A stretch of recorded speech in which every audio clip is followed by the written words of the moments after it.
What's up, guys? Don't forget to smash that like button, drop a comment, hype up the video, and if you're new here, hit that subscribe and join the family. Guys, if you want to support the channel and get something cool, check the first link in the description. Use my code HugoHenriqueMore to get 10% off on anime lamps. The warrior orders Desmond to listen carefully and declares that from this day on he wants him out of the clan. The boy, kneeling before him, is confused and stunned, asking Adele why he's being expelled. Irritated, Adele snaps if he really has to explain everything, saying the dungeon run failed because Desmond didn't bother scouting for enemies and even used, without permission, an absurdly expensive teleportation spellbook. Calling him an incompetent enchanter, Adele accuses him of failing the patrol. Desmond replies that he used the enhanced scent spell properly to track enemies, but the failure happened because they ignored his report while digging through treasure. Even more irritated, Adele strikes him and demands if Desmond is mocking him, ordering him to stop blaming others for his own mistakes. He declares that this is Desmond's problem. He can only use basic enchantment magic. He asks if he's trying to pin the blame on him, but the boy, wounded, insists he never would. Adele continues, reminding him that a year ago he took him in when he was just a novice abandoned at the guild, but now he's showing ingratitude, so he'll cut him off. At that moment, a red-haired girl approaches and tells him to stop. She argues that inside a dungeon it's one thing, but acting like this is a bad idea. Desmond recognizes her and calls her name, Marina. Adele, clutching the boy's shirt, curses her for interfering. Marina, saying she's a mage too, asks what patrol method he used. Desmond answers, enhanced fragrance. She points out that with just that, it wouldn't be enough to locate enemies and calls him a liar. The boy tries to explain, but Marina cuts him off, reminding him that his enchantment magic should boost physical stats by 20, to which he confirms. The redhead calls him useless, saying it should normally boost by 30. Marina then stresses that the whole city is watching them, since even as novices they cleared a high-level dungeon and are being called supernovas, so they don't need to carry dead weight. Head bowed, Desmond thinks that his enchantments are exactly what allowed them to get this far and wonders if they wouldn't be in trouble without a mage like him. Soon, Caroso appears and assures him not to worry, as he already arranged a replacement. The door opens and a rank B mage enters, introducing herself enthusiastically as the newest member of the famous Sword. Adele smirks, pushes back Desmond's hair from his face, and tells him to look. She's a rank B, able to use advanced enchantments, her aura completely different from that of a rank D like him. Marina comments it's a shame, but he's officially fired. Caroso adds that Desmond probably planned to take advantage of their skills and benefits, but won't get the chance. Adele calls him trash and orders him to leave. The boy walks out as everyone laughs and celebrates. Before leaving, he activates his appraisal eye, which allows him to see stats as numbers, and realizes that even with advanced spells, that mage couldn't really handle rank C dungeons, much less B. He reflects that even without deep bonds, they'd spent a year together as novices, promising to work hard side by side, and he believed they were comrades. Later, alone somewhere else, he sighs, wondering what to do, since he can't survive without forming a group. After being rejected, he knows he can't just join any random team. Suddenly, a noise echoes and he sees a boy collapsed on the ground, terrified, asking how a catoblepas could be there. It's a rank B magical beast. The boy, panicked, admits he's just rank D and can't handle it. A girl with him, rank B, urges him to calm down, says they can do it together, and casts a strength buff on him. The boy charges, but the creature hurls him aside easily and roars, opening its jaws at the two. Desmond watches, thinking that despite everything, he never managed to make them understand, but he knows his enchantments truly raise allies' stats. Gripping his magic focus, he casts a strength buff. The beast turns its eyes on him, and the boy, now with the sword reinforced by the spell, rushes and lands a serious blow. The boy is thrilled, and his partner is stunned. Desmond then casts agility, and the young warrior strikes again, finishing the beast. The enchanter thinks it's not just 20, it's 20 times. The creature falls, defeated, and the boy, incredulous, asks if it was really him who did that and how he managed to defeat a rank B enemy. The girl can't believe it either, and they both marvel at the feat. Desmond walks away, reflecting that he tried explaining many times, but they never understood. Passing down a street, he senses someone watching. A figure with long hair asks if he really is Desmond. He keeps walking until stopping with a paper in hand, thinking that if he wants to keep exploring dungeons, he needs to join a new clan. Dungeons are ancient ruins scattered across the world, full of resources, forgotten knowledge, and dormant treasures. They're what people live off and what fuels humanity's growth. To explore them, a group must be formed, but Desmond knows his attributes make it hard to find allies. He believes his low strength is due to his enchanter class, which demands high intelligence. Yet his intelligence has never risen even once, and he suspects it's a side effect of using multiplicative magic. Still, the gain is so small it's becoming frustrating. While thinking, a girl approaches and asks if he's looking for a clan. Desmond confirms, admitting he was expelled from his last one. She reacts surprised and comments that some groups don't know how to value talent. He finds the phrase odd until he recognizes her. Cynthia. The girl smiles, saying it's been a while. The enchanter agrees, remembering it's been 3 years since they left their hometown. Feeling a wave of nostalgia, Cynthia says she never thought she'd meet him in Bristol. He answers that it's really good to see her again and, noticing the badge on her belt, asks if that's a Rank S license. Desmond remarks he's never seen one up close. Cynthia, not wanting to show off, confirms. He praises her, saying she should be proud, since there are so few Rank S in the world, and as her childhood friend, he feels proud of her. She's happy with his words. Desmond blushes, thinking how beautiful she still is. 2 years older, now 17, she was always strong since childhood. She was the person he admired most, and the reason he left the village to become an adventurer was so he could one day be by her side. He remembers the promises they made as kids, when they said they'd conquer even a Rank S dungeon together, and feels a tightness in his chest for still carrying that memory. Later, elsewhere, someone asks about the sword. Cynthia explains it's the group everyone talks about, novices who already cleared Rank B dungeons. She adds that it's natural, since Desmond was part of it. Surprised, he asks what she means, and Cynthia affirms that even in the village, his enchantments were always the best. The sword only achieved so much because of him. Desmond thinks about how he almost revealed his multiplication magic back then, and realizes she always knew. Cynthia then gazes at him with a slight smile and says that if he's free, things can move quickly. She asks what he thinks about joining her clan. He's taken aback, asking if it's really her clan. Cynthia explains that the admission exam will be tomorrow, but she's sure he'll pass. Desmond thinks it's a generous offer, though he's only rank D. He reflects that if he accepts, he could fight alongside the person he always admired. He thanks her, admitting he's not sure he'll pass, but promises to try. Cynthia cheers, saying she's serious and that they'll sign up right away. He calls her name and Cynthia apologizes, saying that, come to think of it, she hasn't mentioned the name yet. The clan is called Chevalier Garden. She says it's somewhat known and asks if he's heard of it. Desmond thinks, of course he knows. Chevalier Garden is Bristol's greatest clan and the strongest. It's said to have the largest number of adventurers in the world and that its leading force is closest to conquering any unexplored Rank S dungeon. He then says he's changed his mind. Cynthia holds his hand and tells him to fulfill the promise they made when they were children. Desmond becomes emotional as he remembers the pact to conquer an S-rank dungeon together and realizes that she hasn't forgotten either. The enchantment mage is left speechless, thinking that something like that is impossible for him. On the day of the exam, someone hands him the number 55 and tells him to wait until it begins. The boy takes the slip and, looking around, wonders if that really is a castle. He thinks that, as expected of the largest and strongest clan in Bristol, the number of applicants is massive, and he never imagined that Cynthia would be in the Chevalier Garden. The test is conducted in groups of 4, and the requirement to pass is to defeat 10 goblins in a D-rank dungeon. The content seems basic, and Desmond questions what Cynthia is doing there. A voice thanks everyone for waiting. He looks toward it and sees a woman announcing that before the exam, they will receive a motivational greeting from the commander of the 1st Brigade of the Chevalier Garden, Cynthia McDaniel. The crowd cheers with excitement to see her, while Desmond is stunned to realize that his childhood friend is the commander of the 1st Brigade. The Chevalier Garden is the prestigious clan founded by the Viscount, and the 1st Brigade is made up of only 5 members chosen among the best adventurers in the world, forming the strongest group. Moreover, the leader is Cynthia. She approaches, drawing every gaze with her beauty. Cynthia smiles and says she is happy that so many applicants have come, asking them to demonstrate their skills and complete the exam without regrets. She declares that the clan eagerly awaits the day they can fight side by side with them. Desmond stares with his mouth open, still shocked, while those around him comment that if they pass, they'll have the chance to fight alongside her. They say it's the first time they've seen her in person and that she is incredibly beautiful. Desmond thinks that in a way it doesn't feel real. As her childhood friend, he feels joy for her, but also a lonely emptiness seeing how far she has come. At that moment, someone tugs on his shirt and calls him Des.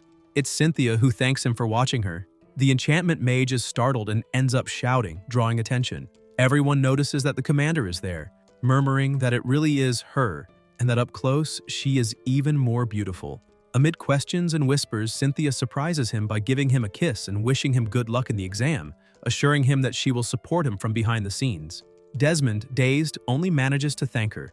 Confident, he thinks he will do his best, pass the test, and join the same clan as her. Soon, someone asks to pass, startling him again. Looking back, a candidate asks if he holds the number 55. Desmond confirms and realizes they've been grouped. The girl introduces herself as Rin, a frontline swordswoman. Then another young woman approaches, introducing herself as Dorothy, a mage, also with the number 55. He notices her voice is soft. Soon after, a boy named Garand, a shield bearer, appears, saying he is counting on him. The enchantment mage also introduces himself, and everyone from group number 55 says it is a pleasure to meet him. Later, already in front of the designated dungeon, the examiner announces that this will be Group 55's challenge. They must enter and defeat 10 goblins, or they can withdraw to end the exam. Desmond thinks that even though it is a D-level dungeon, there are still risks and they must act carefully. Rin, excited, runs ahead. The others try to warn her that it's dangerous, while other candidates whisper that it's a shame. That group seems destined to fail. The teams were assigned randomly, and number 55 ended up full of novices, considered by many to be the worst formation in history. Desmond hears the comments and wonders what kind of group this is and if he really is that unlucky when it comes to teams. The Terrible Skull Dungeon was once ranked B, famous for rare artifacts found inside, but after the core known as the Dungeon Heart was destroyed, it dropped to rank D and became just a den of weak monsters.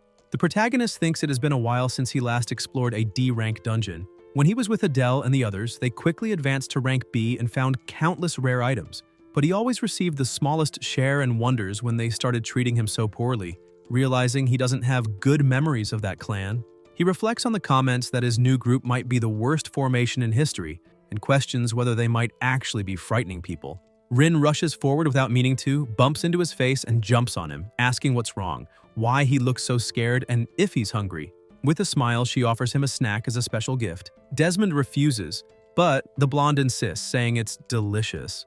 He accepts a piece and thinks it really is good. As he chews, he remembers his old group, when he was overwhelmed with requests and, along with Adele, barely had time to eat. Dorothy approaches and asks if he's okay, offering him water. Then Garand adds that if he doesn't feel well, he has some medicine. Desmond thanks them, thinking they don't seem like bad people, and asks why they decided to take the Chevalier Garden exam. Rin answers first. She reveals she is the third daughter of a rural noble family and that, since she was young, she loved swords. She dreamed of becoming an adventurer, but her parents forbade her, wanting her to marry. That's why she now intends to become the greatest adventurer in the world and prove her dream was not wrong. The protagonist turns to Garand and asks why he chose to be a shield bearer. The redhead answers that the role of a shield bearer is to protect everyone, and asks if another reason is really necessary. Then Desmond questions Dorothy.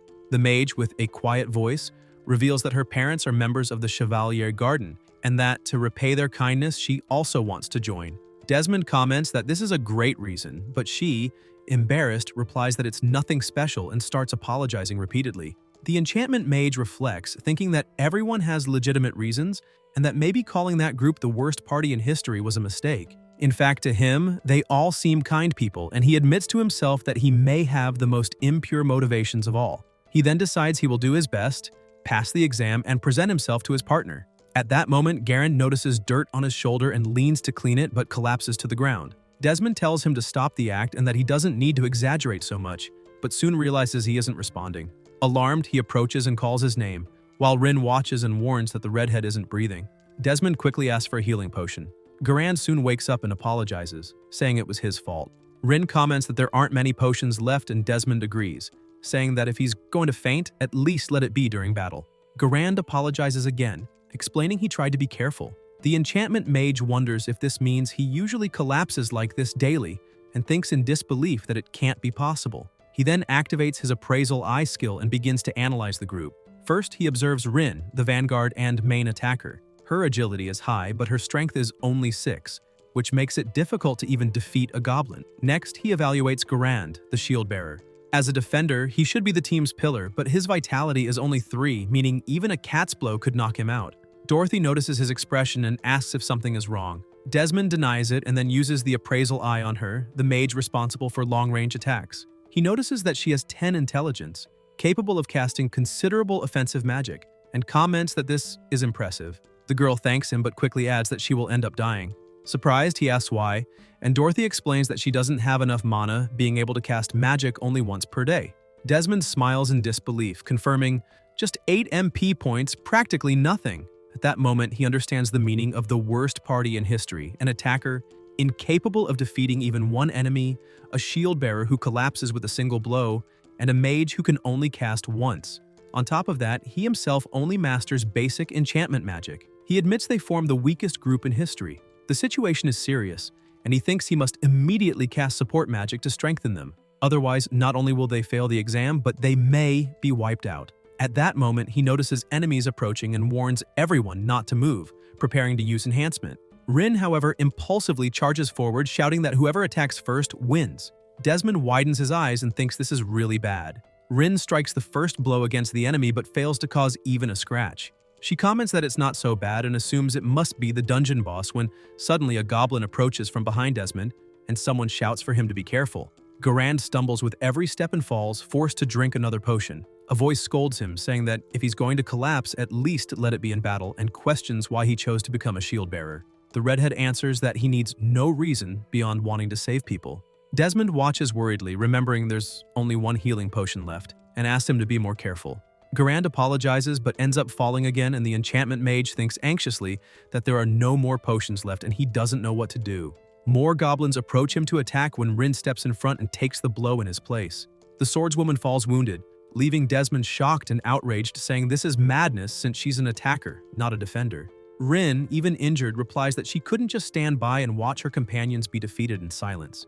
The enchantment mage, impressed by her resolve, asks if she isn't afraid of losing the ability to hold a sword, reminding her that she dreamed of becoming the greatest adventurer in the world to prove her dream wasn't wrong. Rin agrees, but states that her comrades are more important than any ambition. The protagonist is left speechless. Dorothy interrupts, warning that 7 goblins are approaching. Garand, shield in hand, steps forward to the front line, but Desmond warns him there are no more potions, and if he falls this time, he'll lose his life. Garand looks at him, admitting he isn't strong, but declares that even if he falls, he doesn't care, because if it's to protect his companions, even a corpse can serve as a shield. At that moment, Dorothy asks for permission and steps closer, saying she can only cast one spell. She explains that to pass the exam, they need to defeat 10 goblins, but if she uses her magic now, it could jeopardize their approval. Still, if it's to save everyone, she'll use it as long as he gives the order. Desmond stops her, reminding her she wanted to pass the exam to repay her adoptive parents. Dorothy agrees, but adds that passing while abandoning her companions would be meaningless. The protagonist reflects on the word comrades and says that even though they are only temporary partners for the exam and have known each other for a short time, they've already formed bonds. They ask if time together really matters when it comes to becoming companions, and Desmond becomes emotional, tears filling his eyes. The goblins advance. Garand raises his shield, hoping to withstand the assault, and closes his eyes.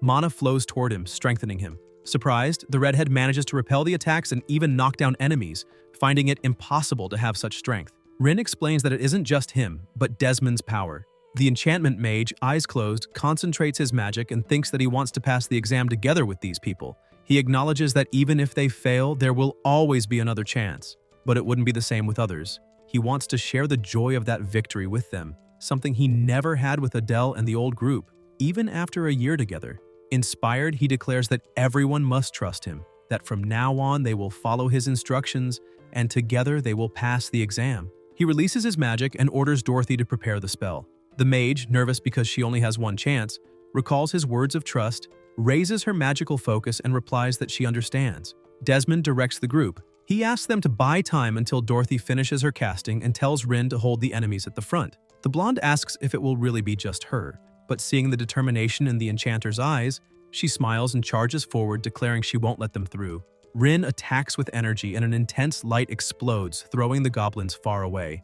Excited, she smiles and comments that it's amazing, thinking it's the first time she's defeated so many enemies at once, and recognizing Desmond's power. New goblins approach. The enchantment mage calls for Garand and instructs him to focus on defending the rear. He then casts his physical enhancement spell. The redhead takes a firm stance, raising his shield, and manages to block the attacks with surprising resilience. Sounds of battle echo as Dorothy, taking a deep breath, prepares her decisive magic. Dorothy opens her eyes and unleashes her powerful spell.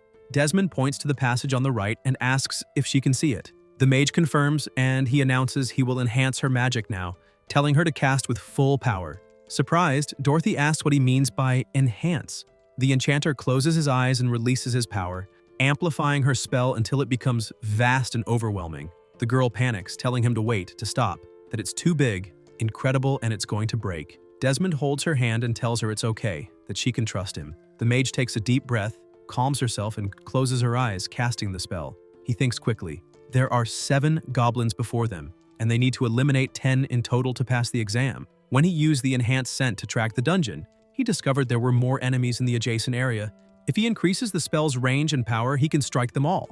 The spell surges forth, and a colossal explosion consumes the goblins. When the smoke clears, Desmond observes the result carefully and mutters that this is bad. A light surrounds the group, and then all of them emerge from the portal.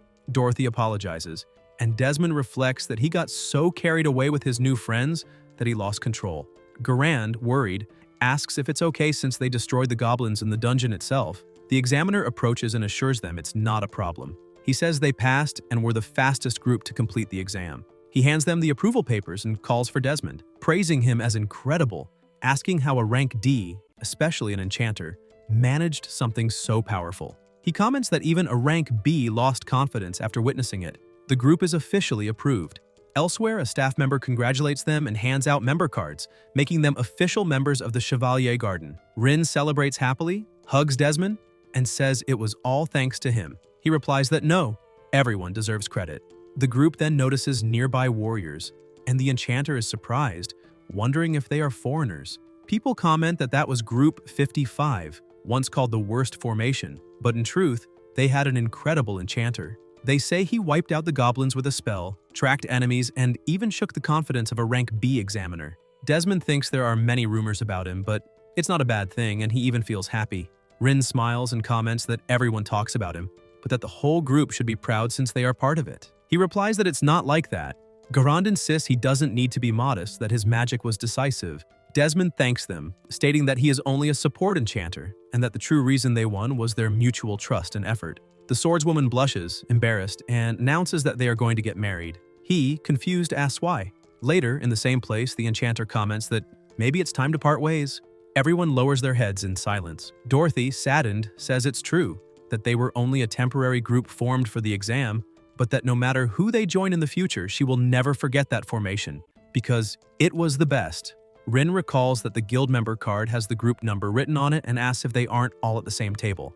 They check, look at each other, and realize they truly belong to the same group. Rin, smiling, says it's a pleasure to officially meet them, while Dorothy shyly lowers her head.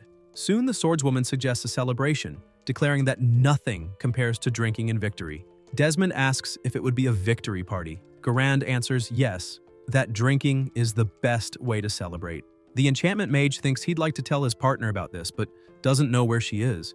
It's no longer simple to meet her, and that makes him feel a little lonely. Later, at a restaurant, glasses are raised and they all toast to their victory. The members who cleared the dungeon are there, as well as Cynthia, hooded. The others find her presence strange, not recognizing her, and ask who that girl is. Rin comments that since it's just a celebration, there are other places available. At that moment, Desmond notices something, stares at her, and asks if she is his partner. Everyone is surprised, and the hooded girl, smiling, answers no, that she is not Cynthia.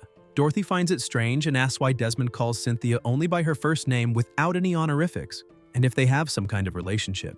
McDonald sighs, apologizes for suddenly interrupting, and admits that she knows it's not appropriate to act so emotionally, but explains that she has known Desmond since childhood. She says she heard about his passing the exam and wanted to celebrate together.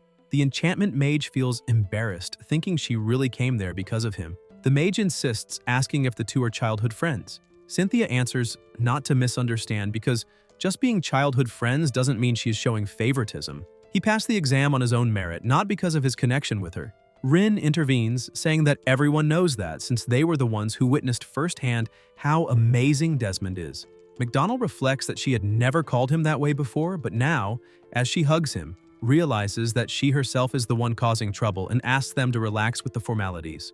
Cynthia then pulls on his shirt and teases, asking if it isn't an exaggeration to say that Rin knows him better, just because they formed a group together. The swordswoman retorts that no, because they risked their lives in the exam, so she understands more than anyone else. The two stare at each other firmly until the waiter arrives with a roasted chicken. Garand intervenes, saying the food has arrived and they should start the victory celebration. At night, still during the meal, someone calls Desmond Des and offers him a piece of food, commenting that it's delicious. The protagonist feels embarrassed, not understanding how the situation reached that point. Cynthia and Rin insist on feeding him directly, glaring at each other. McDonald comments that, in that case, something lighter would be better so as not to overload his stomach.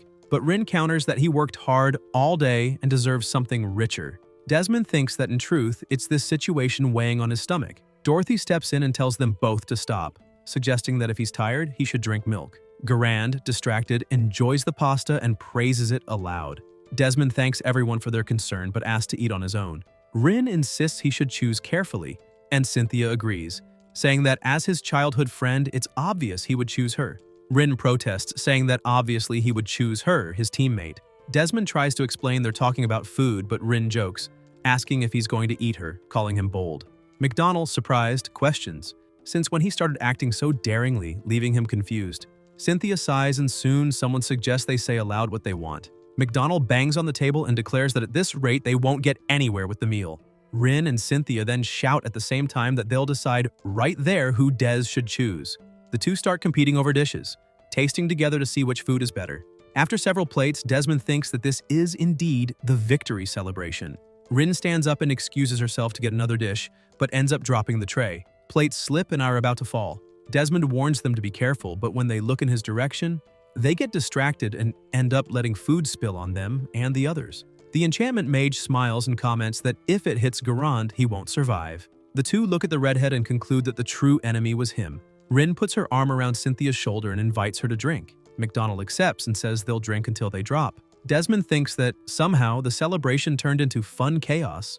Later, already outside after drinking a lot, everyone comments that it was chaotic but lively. Desmond thanks his partner for having come to celebrate with them, confessing it was his first time celebrating alongside companions and that he is very happy. Cynthia smiles and replies that she understands and also found it good to have come. The enchantment mage adds that he's happy they're in the same clan, even if the 1st and 5th brigades are far apart. McDonald retorts that if it's him, soon he'll be in the 1st. Desmond, embarrassed, says that's an exaggeration. Cynthia thinks that maybe it's going too far, but even as a polite remark, she believes he has the potential to support the core of the Chevalier Garden. She also admits she's glad Desmond's friends are members of the group since they are pleasant people despite some flaws. Silently, she confesses that, in truth, she would have liked to celebrate alone with him. Desmond looks at her, but Cynthia quickens her pace and says it's nothing, that from tomorrow on she'll be counting on him. Calling him Daisy, the enchantment mage blushes and replies that he'll be counting on her too. The next day, in a shop full of potions, a voice comments how amazing it is to see such a variety of products. Dorothy talks about healing potions and antidotes against poison. Desmond remembers that the next exploration will be their first official mission as members of the Chevalier Garden and says they need to be fully prepared. He takes the chance to ask if it's right to split the cost of items among members. The mage explains there's no problem with money, just send the receipt and the clan itself will handle the payment. The enchanter is surprised and thinks that back in the sword he paid for everything alone. As expected of Bristol's greatest clan, the Chevalier Garden is generous, but that also means they expect a lot from each one, and he'll have to give his all. Thinking of the old sword, he feels a pang of nostalgia. After buying several potions, he and Dorothy leave the shop. Desmond wonders what Adele might be doing at that moment. In Bristol's northern district, inside the C-rank dungeon known as Green Bites, Adele pants alongside his group, surrounded by goblins. Irritated, he complains that they can't even defeat simple monsters. A goblin approaches and he blocks it, but is soon knocked down. Marina cries out for him but can't run to his aid because she is also under attack. She calls for Carozzo, reminding him that as the shield bearer he should protect properly. The blonde replies that he's busy, but the redhead rebukes him, saying he hasn't done anything. He asks why she doesn't cast magic, and Marina says she can't. He replies she already used it once that day. Exasperated, Adele orders them to use the teleportation book. Outside the dungeon, they regroup.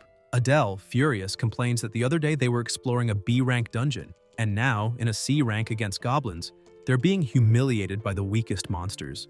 The blonde sneers, asking if maybe they entered an S-rank dungeon by mistake. Marina replies no, since goblins appear only in lower-level dungeons, and suggests maybe they're just having a bad day. The mage accompanying them observes and says the rumors were different, that they weren't exaggerating. Adele snaps back, asking what she meant, accusing her of being responsible for the enhancement magic that didn't work. He blames her, saying now they're paying for it and she should support the group properly.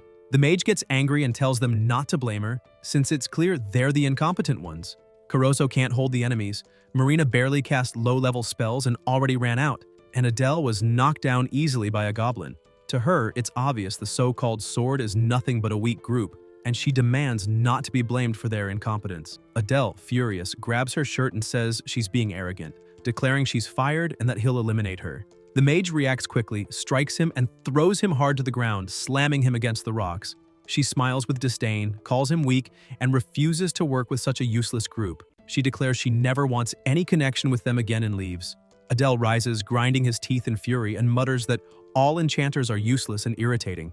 Meanwhile, Desmond thinks that this is his first mission as an official member and wants it to be successful. He reflects that if he keeps working hard and piling up results, maybe one day he'll be able to join the 1st Brigade, just like Cynthia. He wonders what the assigned job will be. Dorothy explains that the 5th Brigade also handles special missions, but believes today will be just a simple dungeon exploration, something basic for a first job. Rin, confident, states they'll clear everything quickly. The mage, serious, warns it's not good to underestimate any mission. Desmond smiles, happy to move forward alongside this group, and feeling that he's beginning to enjoy himself. Around them, other groups also gather. A murmur spreads, and Dorothy asks what's going on, since something strange seems to be circulating in the clan. Garand comments that everyone seems to be whispering something. Rin says they're talking about them after all. They were the group that passed the exam fastest and achieved the highest number of goblin eliminations. The voices around begin to whisper, saying it doesn't seem like a coincidence. That group only managed to form thanks to connections. They comment that they're being looked down on, that they heard the boy is Cynthia's childhood friend, and that the bespectacled mage also has a guardian within the clan. They point out that they eliminated an extraordinary number of goblins and still shamelessly boast. They call it cheating and say they should leave. Soon the shouts grow louder, calling them cheaters.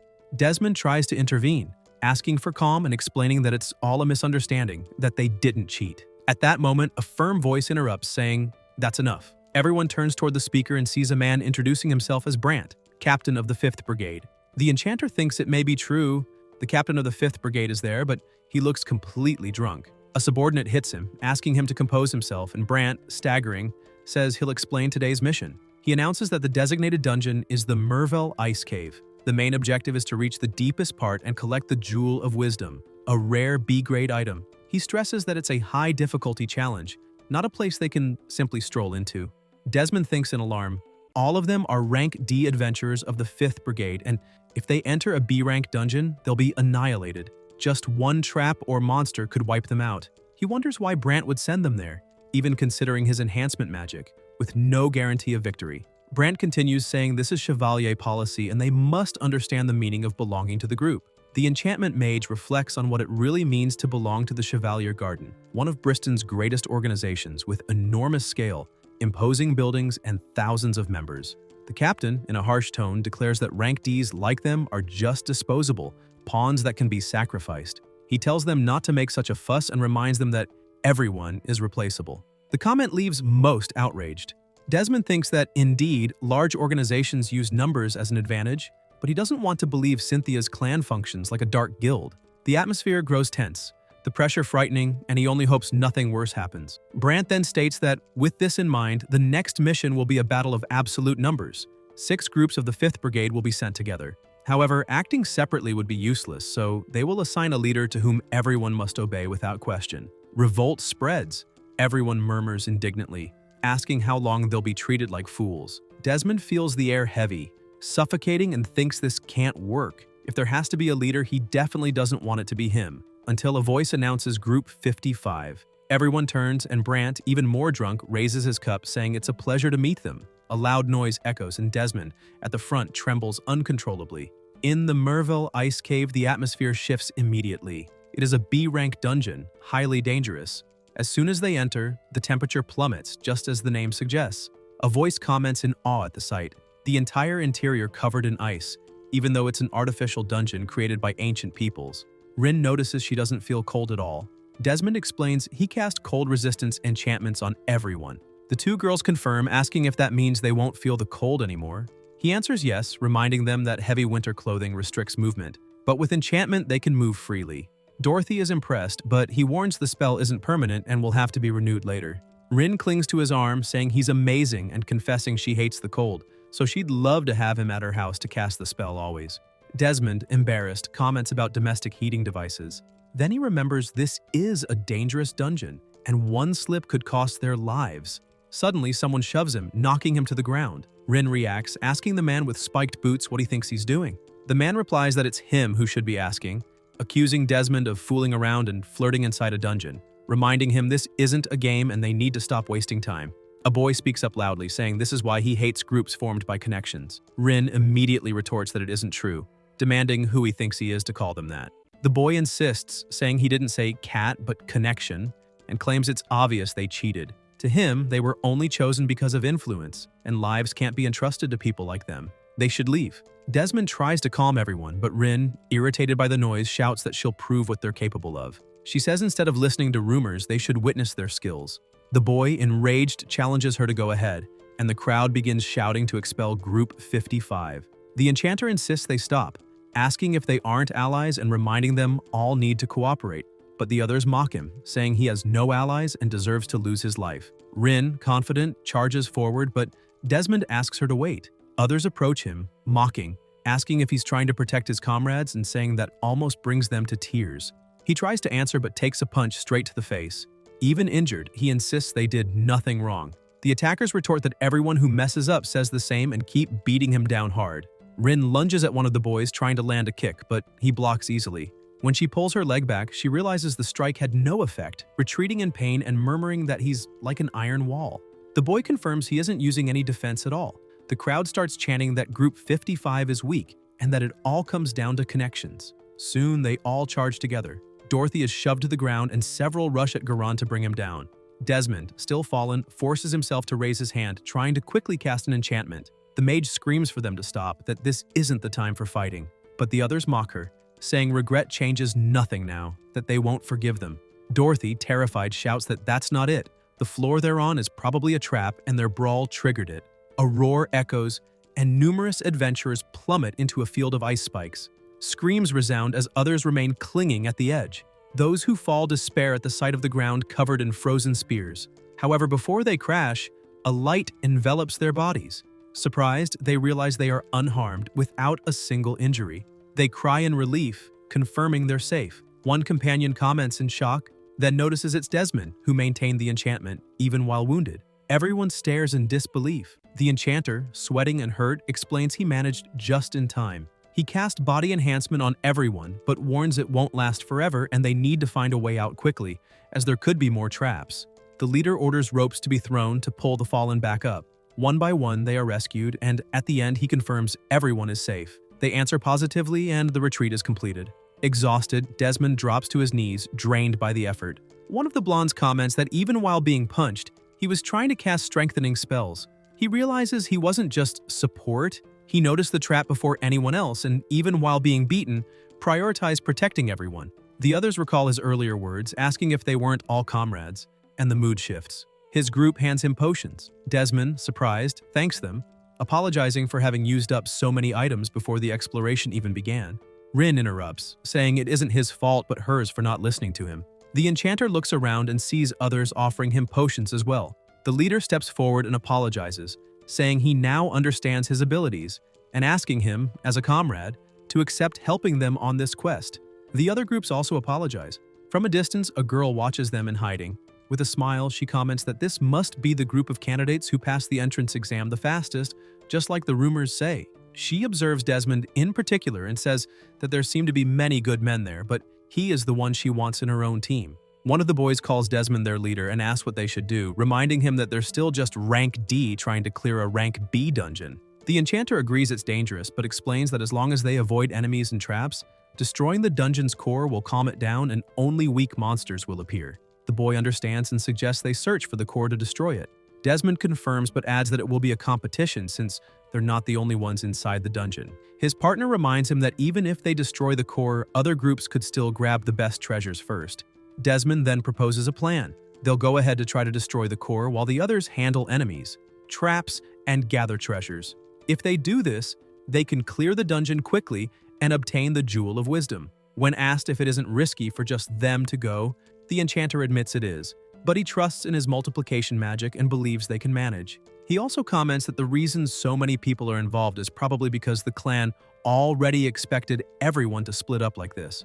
One of the long-haired ones disagrees, saying they're probably just being used and discarded, that even if they die, there will be replacements.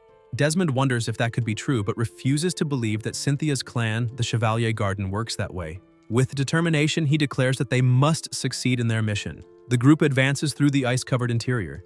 Desmond warns Rin not to follow a certain path, sensing enemies, and reminds everyone to be careful of monsters and traps. Garand comments that he's happy because maybe they'll be able to reconcile with the others. The enchanter smiles and says he feels the same.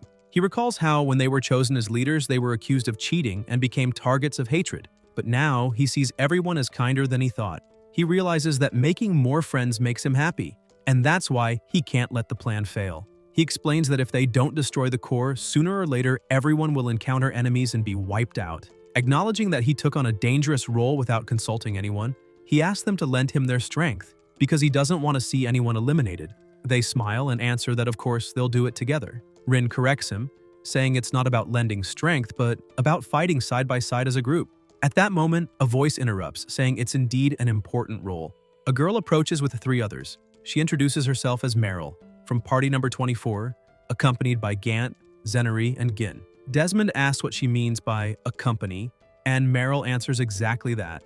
Joining forces would be safer. She also praises his enchantment and admits she's taken a liking to him, even asking if he'd consider moving to her party. She suggests he send a request to switch groups. Irritated, Rin snaps back, telling her not to try to steal members and insists that he belongs to their group. Meryl glares with disdain and says she now understands why they're called the worst party, that they only pass the exam thanks to Desmond's power since the rest are weak.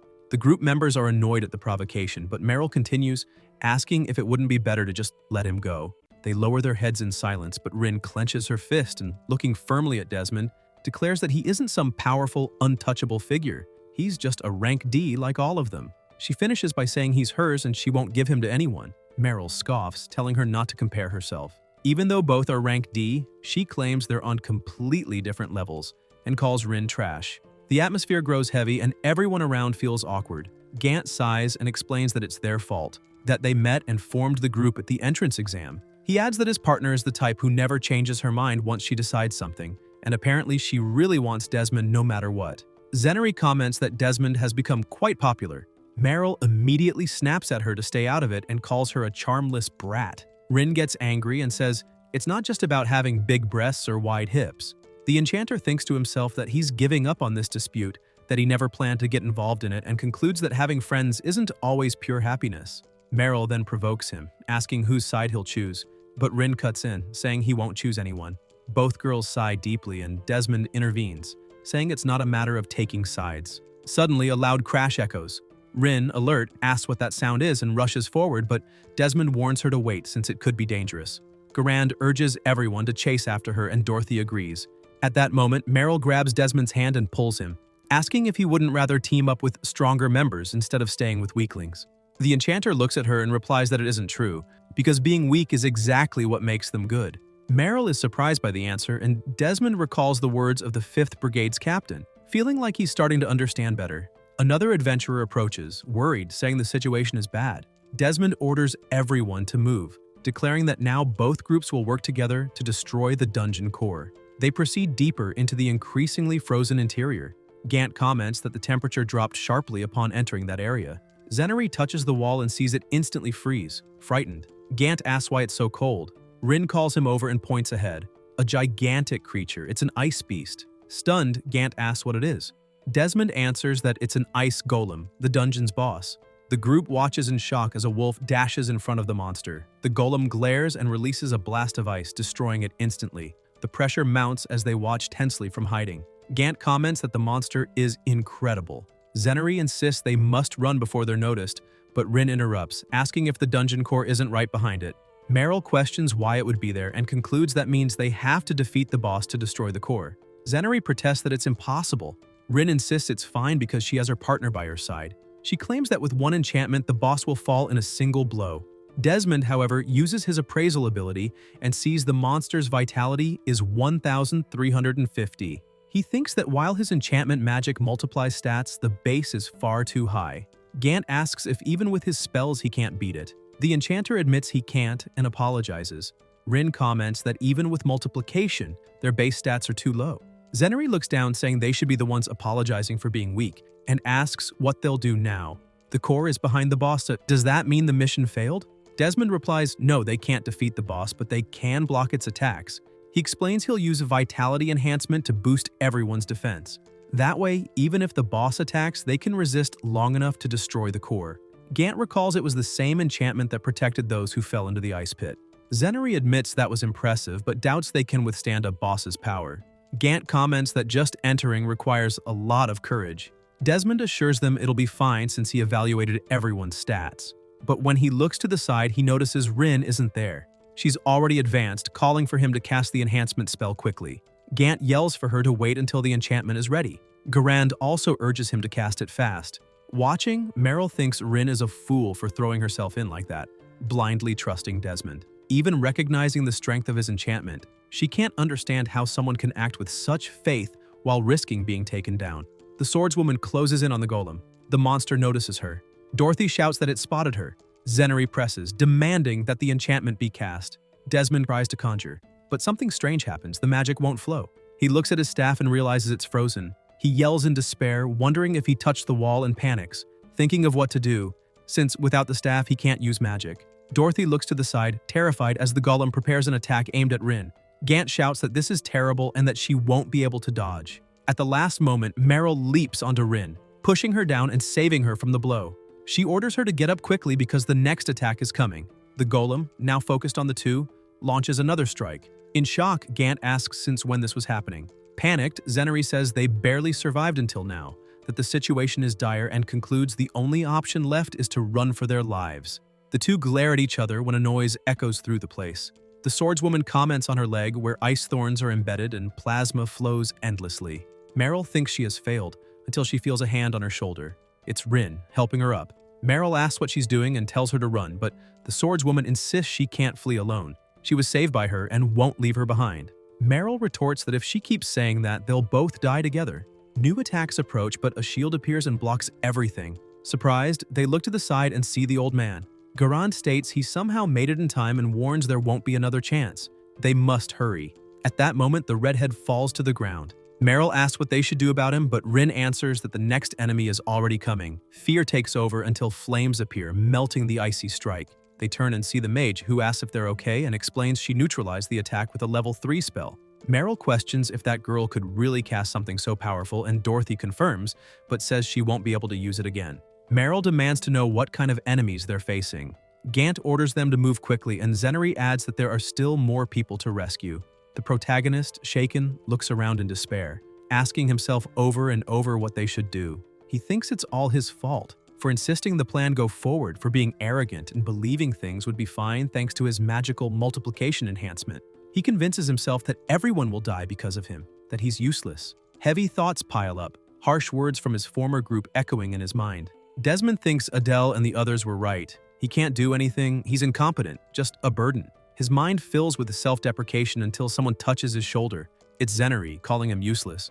The enchanter is shocked by the accusation and apologizes, but Zenari asks if that's really what he thinks of himself. Coldly, he says he drank during the mission and could kill him now since he's the only one not helping. The protagonist reacts, saying that's not true.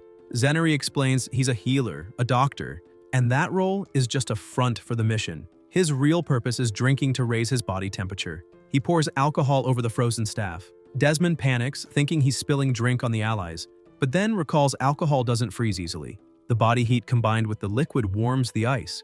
The system notifies that alcohol doesn't freeze at 0 degrees, and, depending on its concentration, its freezing point is even lower. The substance can even serve to melt ice, as effective as warm water when combined with body heat. Surprised, the enchanter watches the smoke dissipate until the ice breaks apart. Around them, everyone is wounded. Exhausted, Gant admits this really seems like the end. Rin observes there's no limit to how much they can dodge. Meryl suggests that since he's a man, he should carry everyone and run. But Gant snaps back, saying that's ridiculous, thinking he'd rather be carried himself, knowing it's impossible anyway.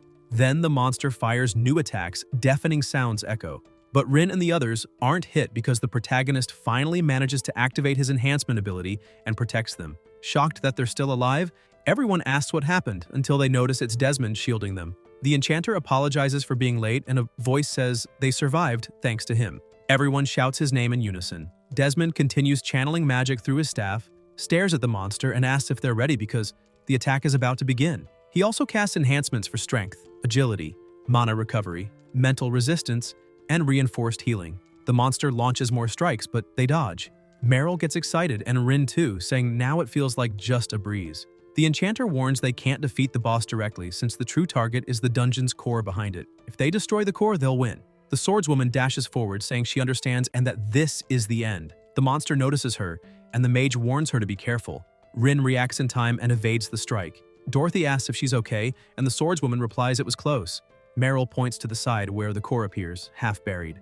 Zenary observes the monster is trying to hide it and warns that if it disappears, nothing can be done. Gant asks what they'll do.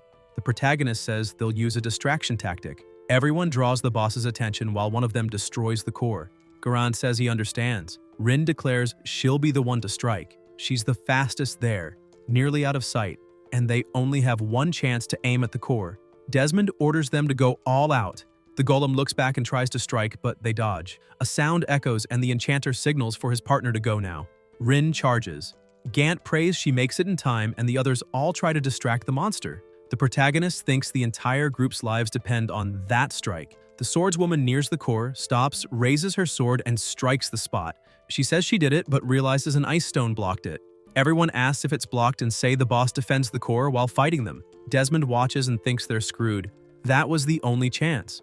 They say it's over. The enchanter believes it's finished, but Gant, confident, shouts not to give up. Everyone looks surprised as Gant draws a bow. He takes aim and says even if one person fails, there's always a substitute.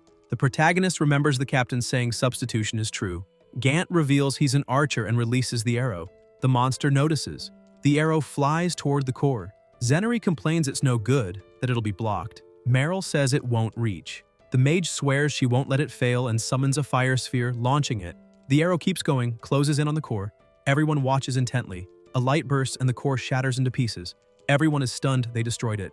The monster feels something strange. The wind intensifies. A thunderous sound echoes, and the temperature drops. Ahead, they see the golem frozen and motionless. Zenary announces they destroyed the dungeon's core and the monster will be neutralized. Everyone watches in surprise and celebrates the success of the operation. Gant and Zenary praise Desmond, saying he's amazing. Rin hugs him and says she always expected this from him. The enchanter tells her to wait. It wasn't just his power, it was because everyone was there. Then the protagonist notices a shining light. Meryl asks if it's the Jewel of Wisdom. Gant wonders if that's the jewel they were after. Rin confirms it was there all along. Desmond celebrates. The task is complete.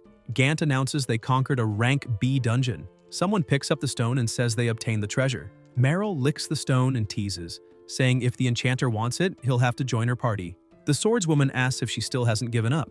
Meryl replies of course not.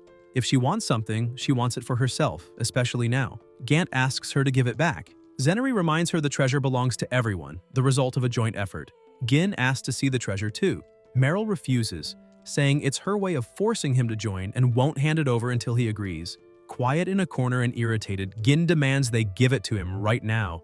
With a swift strike, he slashes his two partners. The protagonist and others are stunned. The two collapse. Desmond is paralyzed. Gin moves fast and strikes him as well. The enchanter screams in pain and collapses. Rin reacts in anger. Gant demands to know what he's doing if he's insane. Gin takes the stone and declares he's perfectly sane. That stone was always his goal from the start. If possible, he would have settled it peacefully, but that woman refused to hand it over. Gant protests. Gin snaps back that they're not friends, that there are organizations that exploit others. Gant recalls his earlier words. Gin releases a terrifying aura and reveals he belongs to the criminal organization known as Black Weapon. Everyone is shocked. Gin admits he only infiltrated the Chevalier Garden for his own ends, that he isn't anyone's friend there. Gant grits his teeth, draws his bow and aims. Gin slices the arrow in half, saying he knows his strength, and that without that boy, they're just weak rank Ds. The enhancement spell is already gone, and he himself isn't rank C. He's far above that. Now that his true identity is revealed, he'll wipe them all out. Jin charges. Gant growls and orders them to run because at this rate, they'll all be slaughtered. Gant grabs Desmond and says he'll carry him, ordering the others to hurry and run. Gin approaches, declaring he won't allow them to escape. He strikes, but the blade doesn't even scratch. Surprised, he pulls back in confusion and everyone else is baffled as well. Gin wonders why his attacks had no effect since those guys shouldn't have such high defense. At that moment, the protagonist awakens and the allies ask if he's alright. Gin realizes the reason is him. Maybe when he fell, the staff activated some spell. He admits he made a mistake by hesitating to eliminate him earlier, thinking he might still be useful, and acknowledges he should have defeated him first. With disdain, Gin declares he's already achieved what he wanted and will withdraw for now. Laughing, he says that thanks to them, everything was easy. Idiots who can't accomplish anything without unity are easy to manipulate. Even so, allies can be convenient. Desmond, in silence, reflects that he finally understands the brigade's lesson. Even people ranked like them gave their all to work together. But now, everything is in ruins. The precious jewel was stolen and the plan failed. Then a voice cuts through the air, calling him an idiot.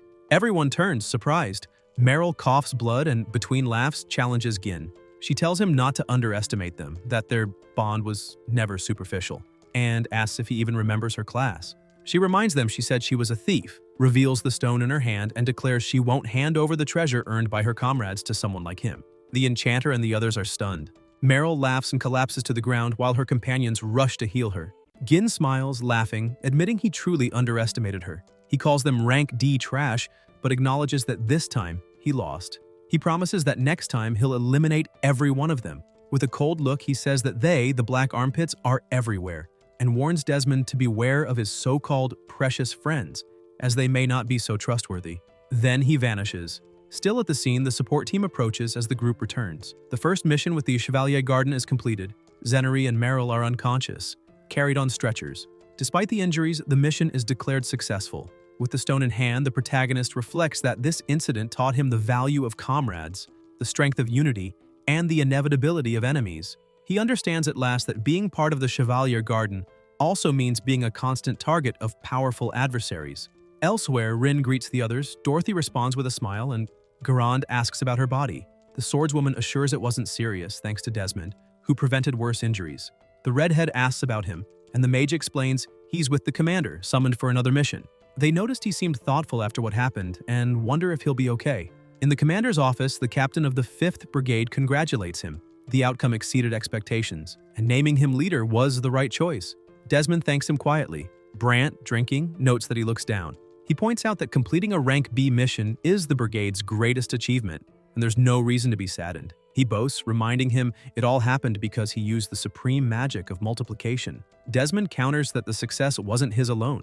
It was only possible because everyone was there, even if there were sacrifices. He clenches his fist in anguish. The captain asks if he means those two. He assures him they're alive, though gravely wounded. He reinforces that the Chevalier Garden's medical team is elite, and with time, they'll recover, including the injured arm. The protagonist, however, says that if he were stronger, maybe he could have prevented it. Brant rebuts, saying he did more than enough, and reminds him that he wanted him to understand the meaning of belonging to the Chevalier Garden. Now he already comprehends comradeship, danger, and determination. Desmond admits that for this very reason, he fears repeating the experience and seeing his precious friends get hurt again. The captain smiles, while the enchanter leaves the room and walks down the hall. Inside, the secretary observes and comments that he'll be fine. He's clearly promising, but maybe leadership came too soon. Brant comments that the boy seems like he's never had real comrades, carries too much on his shoulders, and at this rate will break. But now he can't hear anything. Well, that too is experience. A test. The secretary takes the drink from his hand. Elsewhere, the protagonist walks, lost in thought, asking himself what he should do. He promises never again to let his comrades go through something like that.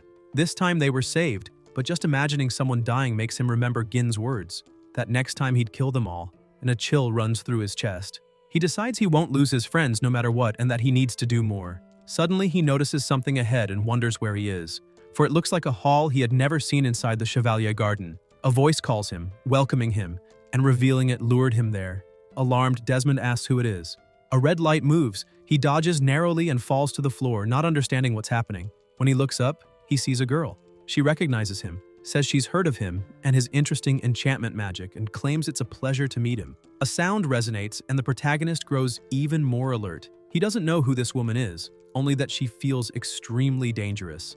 The system notifies that the appraisal ability was activated. Desmond panics. He's never seen numbers so high, stats at monster level. He wonders if she's rank S. The girl replies with a cold smile. She's a black armpit and came to eliminate him. The enchanter freezes in fear. That enemy organization is targeting the Chevalier Garden's members, and he realizes he's been clearly marked for death. He never expected them to come so soon, nor to infiltrate so easily. A rank S before him. If he doesn't act, everyone will be in danger. He must stop her here. The woman reads his expression and says it's useless. Even if weaklings like them come up with strategies, they'll never defeat someone this strong. Desmond is struck head-on, spits blood, and falls. When he tries to get up, the villainess asks what he'll do now, saying no matter how strong his enhancement magic is, he has no one to use it on. He wonders what the right choice is. If he doesn't act quickly, he'll die there. Flames appear, smoke spreads, and then Desmond stands, using his own enchantment magic on himself. The black armpit smiles, saying she understands. He enhanced himself, but asks what difference it makes, since he still can't win. The protagonist admits in thought that it's true. Even multiplying his power, he can't come close to her stats. His defense and attack are insufficient. There's nothing he can do, but he must try. She calls him a fool and declares him disqualified. An immense magic is unleashed, and Desmond stares in fear. The villainess announces this is the end, attacks, and orders him to fall gloriously. The enchanter realizes he truly can't stop her and wonders if he'll die here. His eyes widen, and in that instant, he remembers Cynthia. Suddenly, Dorothy appears, calling the black armpit master and asking what she's doing there. Desmond is confused upon hearing the word master. As the attack closes in, a brilliant light explodes, petals fall to the floor. The enchanter can barely react. The villainess praises, saying it's just as expected of her. A beautiful magic. He demands to know who she is. The black armpit replies, she is Nolan, Master Rafim, Dorothy's adoptive father and magic teacher, belonging to the 1st Brigade, just like Cynthia. The protagonist, shocked, thinks of the Chevalier Garden, the prestigious clan founded by Viscount Leduc, and cries out in surprise. In an instant, they're all teleported to another space. Desmond is astonished, recognizing that this environment was created by magic. Dorothy faces her master and asks why she tried to eliminate her partner.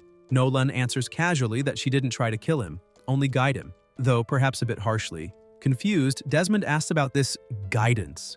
Master Rafim explains she heard about him from Cynthia, a charming, promising, talented person. She knew of his results in the recruitment exam, and that since he was in the same group, Dorothy wanted to meet him. But when she actually found him, he was already caught in the middle of trouble. Desmond asks what she means, and Nolan turns the question back, asking why he tried to fight her earlier. The enchanter has no answer, and Master Rafim states that he should have known he had no chance of winning, and yet, instead of running, he stood there recklessly. To her, he isn't just foolish, he's a complete idiot. The protagonist questions the idea of fleeing, explaining that if he had run, everyone else might have lost their lives. Nolan counters that in the end, he would have been eliminated first and his companions would have died anyway. He should have fled and called for help. Surprised, Desmond listens as Master Rafim clarifies she doesn't mean begging adventurers of rank D or C. Within the Chevalier Garden, there are superiors, the commander, Cynthia, herself, and other rank S individuals. He stays silent, absorbing every word, and Nolan continues. He's shouldering too much responsibility, probably believing the wounds from the mission are his fault, thinking he must protect everyone alone. But if he fights in isolation, he won't be able to protect anything. Then she asks why he doesn't trust the others. The protagonist is deeply struck. Dorothy holds his hand and agrees with the master. He doesn't need to bear everything by himself. If he believes he must take responsibility for the mission, then everyone should share that weight. If he had more MP, they could have pursued a better plan, but that doesn't change the fact that he cares for everyone, and everyone cares for him too. It's a lonely feeling when he refuses to rely on others. Desmond looks at her emotionally, his eyes brimming. He thinks he still doesn't understand the true meaning of forming a party, of belonging to the Chevalier Garden. He calls himself an idiot, since he has so many people he can trust, and there's nothing wrong with depending on them. When he admits that to himself, he feels ashamed but can't hold back his tears. At the same time, his heart becomes lighter. Master Rafim smiles, reflecting that this is his youth. She recalls that Cynthia had said he would be someone to carry the clan's future, and now she understands why there was such curiosity about him. He's still inexperienced, but not in a bad way. And beyond that, Cynthia seems to harbor feelings that go beyond childhood friendship. Nolan wonders how she'll react since she admitted that Desmond is the kind of man she likes. Suddenly, McDonald enters the room. Nolan shows some unease at her arrival, while Desmond is still clinging to Dorothy. Cynthia sees the scene and is moved when she notices he's crying. At the same time, she grows furious, asking herself if he's crying in that woman's arms. Master Rafim, uncertain, thinks maybe she didn't manage to save him completely. The protagonist, embarrassed, apologizes. Dorothy answers that it's fine, that she's happy when he trusts them. Desmond thinks in shame about having cried so much, especially in Dorothy's embrace. Noticing her body, he blushes even more, thinking maybe he got a little lucky. Cynthia, enraged, demands to know what's going on and if he was really crying in that woman's arms. The enchanter hesitates to answer, which infuriates her even more. She thinks that if it was something that made him cry, she wanted him to tell her and cry in her arms. Nolan cuts through the tension, saying that if Cynthia has something to say, she should speak it aloud, otherwise no one will understand. The mood turns heavy. Meanwhile, in the labyrinth of the Association, the organization responsible for managing dungeons and adventurers, someone punches the wall in anger. It's Adele. Marina urges him to calm down. The warrior snaps, demanding how he can stay calm in a situation like this, since they were demoted from rank B to rank C. The redhead explains it couldn't be helped. Kurozo reminds them they've been working dungeon expeditions without rest.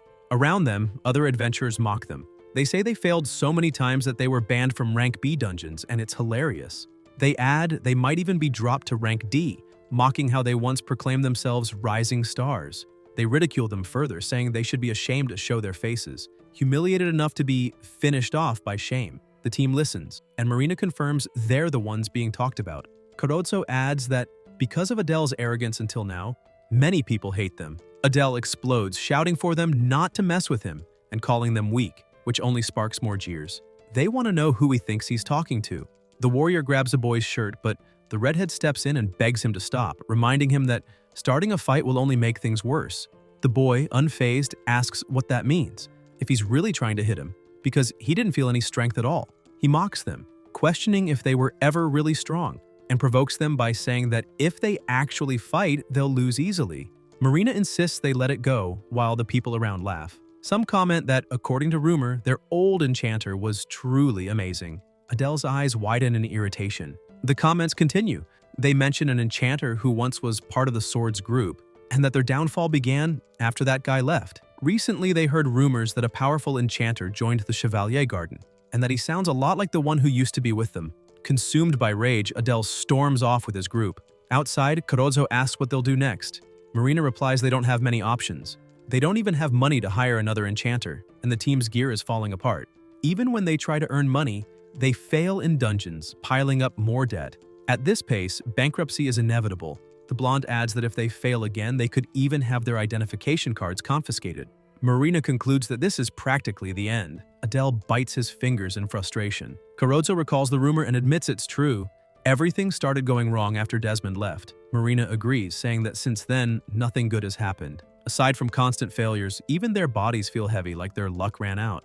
Adele then bursts out, saying he gets it. It's him, Desmond. His partners don't understand, but the warrior shouts that it's all that bastard's fault. He says Desmond must have cursed them, and that's why they're in this state. He vows to make him beg for forgiveness and then feed him to the monsters. Marina tries to calm him, asking if he really believes that. A voice suddenly remarks that it's a pity. They all look and see Gin approaching. He says he knows Desmond, that he went with him on a dungeon quest, and assures them he's the worst enchanter he's ever seen. He even adds that Desmond himself badmouthed the sword. Marina asks who he is. Gin replies that doesn't matter, he just wants to help. Kurozo asks if he's serious about helping, and he confirms. He wants to help them get revenge on Desmond and has a good method in mind. Meanwhile, in Bristol, inside the Great Library, people browse for books. Desmond is seated, immersed in study, reflecting on how deep enchantment magic really is. He thinks that, although he's behind, he now researches tirelessly about the uses of magic and the great enchanters of the past. He admits that before he only relied on the singularity of multiplication, blindly. What impresses him most is discovering the method of enchantment layering, repeatedly applying the same enhancement spell. Once gives plus 20, twice plus 40, and with multiplication the value reaches astonishing levels. Until now he only depended on raw multiplication, never imagining he could reuse and stack spells. He's shocked to learn it's a technique forbidden by law. While he studies, someone calls him. Desmond looks up and is startled to see Cynthia, who whispers, asking if he's studying. Nervous, he makes a noise, drawing annoyed stares. Quietly, he asks what happened. McDonald explains that she finished her mission, had some free time, and upon hearing he was at the library, came to check. She praises him for studying, calling it admirable.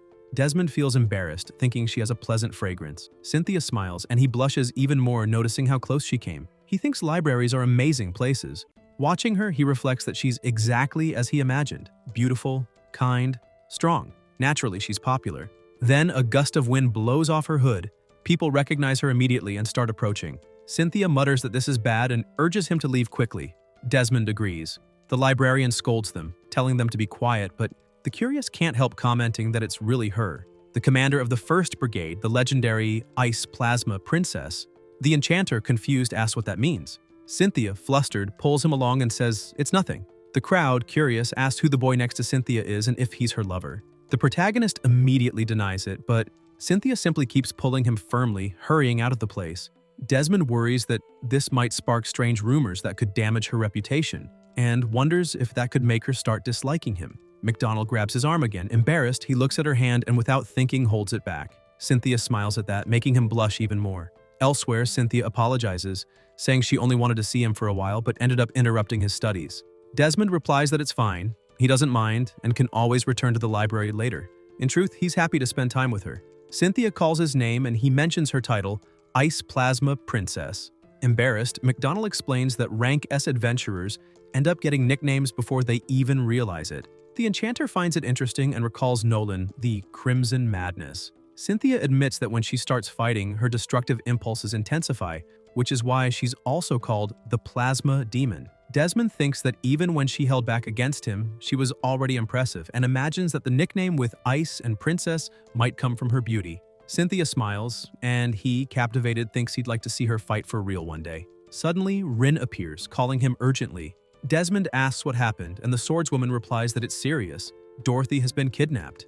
Later, elsewhere, the protagonist questions what it means that the mage was kidnapped. Nolan explains she had sent her to run some errands, but even after nightfall, she didn't return. She tried searching, but found no traces, not even with magic, which can only mean someone is concealing her presence. Desmond panics, asking what kind of trouble she got into. Just then, someone arrives and reports that the city's mercenary group captured 2 suspects that night. They shouted that if they wanted to know where Dorothy was, they'd need to bring Desmond. Shocked, the enchanter asks why her abduction would have anything to do with him. The knight responds he doesn't know for sure, but the 2 captives were members of the Sword. Later, in another part of the city, Desmond arrives furious, demanding to know what's going on. In front of him stand Marina and Kurozo. The redhead says they finally meet and asks if he doesn't realize that since he left the clan, everything began to go wrong. Even Adele changed, becoming stranger. The blonde adds that a suspicious man approached them offering revenge against Desmond, calling himself Gin or something like that. Marina confirms he suggested kidnapping someone close to Desmond to lure him, and mentioned Dorothy for being the quietest of the group. They tried to stop Adele, but he wouldn't listen. They were expelled just as messengers and brought the message. If they want the girl back, they must go to Crystal Hollows, without taking anyone rank S from the Chevalier Garden. If they bring extra help, Dorothy will be killed immediately. Time is limited. Desmond stares silently. At dusk, in a cave, Adele and Gin hold Dorothy hostage. She screams for her friends, who call back to her. Rin asks if she's all right. The protagonist glares at Adele and calls his name. The warrior, grinding his teeth, orders him not to speak so familiarly and reminds him he said not to bring anyone extra. He demands to know who the others are. Gin scoffs, saying he doesn't care since they're just weaklings and he could wipe them out easily. Desmond, irritated, asks what the hell Gin is planning and says if he has a problem, he should say it directly to him. Adele, consumed by rage, shouts for him to shut up, accusing him of acting all high and mighty. He says their group's reputation was destroyed by the curse Desmond cast on them. Everything they built was lost because of him, and he demands to know how he'll repay them. The enchanter, stunned, asks what curse they're talking about, insisting he never did such a thing. Jin, with a cold smile, comments that everything fell apart. Desmond ruined them, was expelled, and now bears a grudge, casting curses. He calls it pathetic and says Adele has every right to take revenge. Rin, furious, asks who the hell he is and demands that he release Dorothy immediately or disappear. Garand agrees, accusing him of underestimating them too much. With Desmond's enchantment, defeating him is completely possible. Gin smirks and reveals that the Black Arm group has a wide range of activities.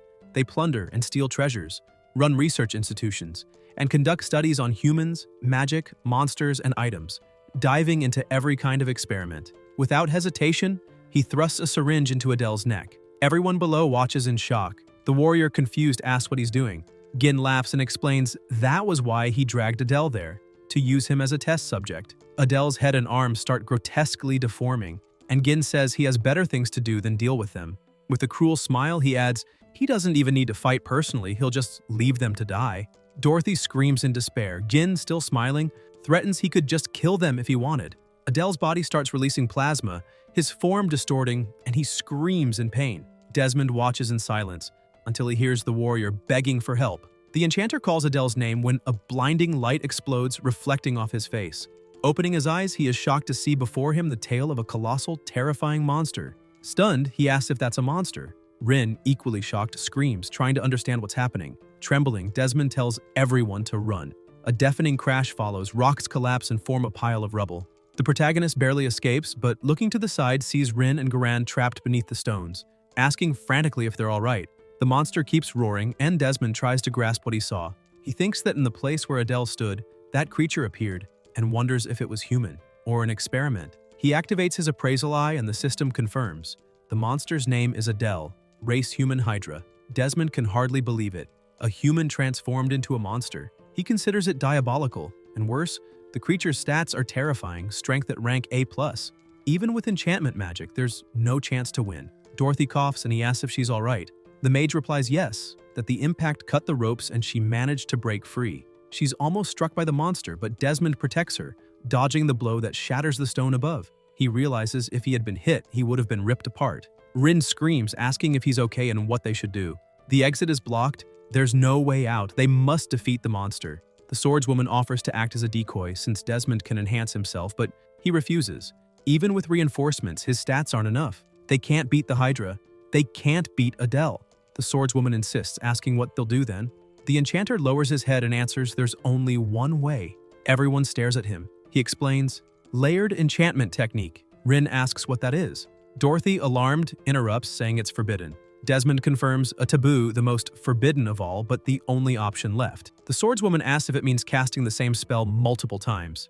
The mage confirms, normally physical enhancement gives +20, but repeating it 2 or 3 times can stack to absurd values. Rin gets excited, saying that's amazing, that he could become the strongest in the world.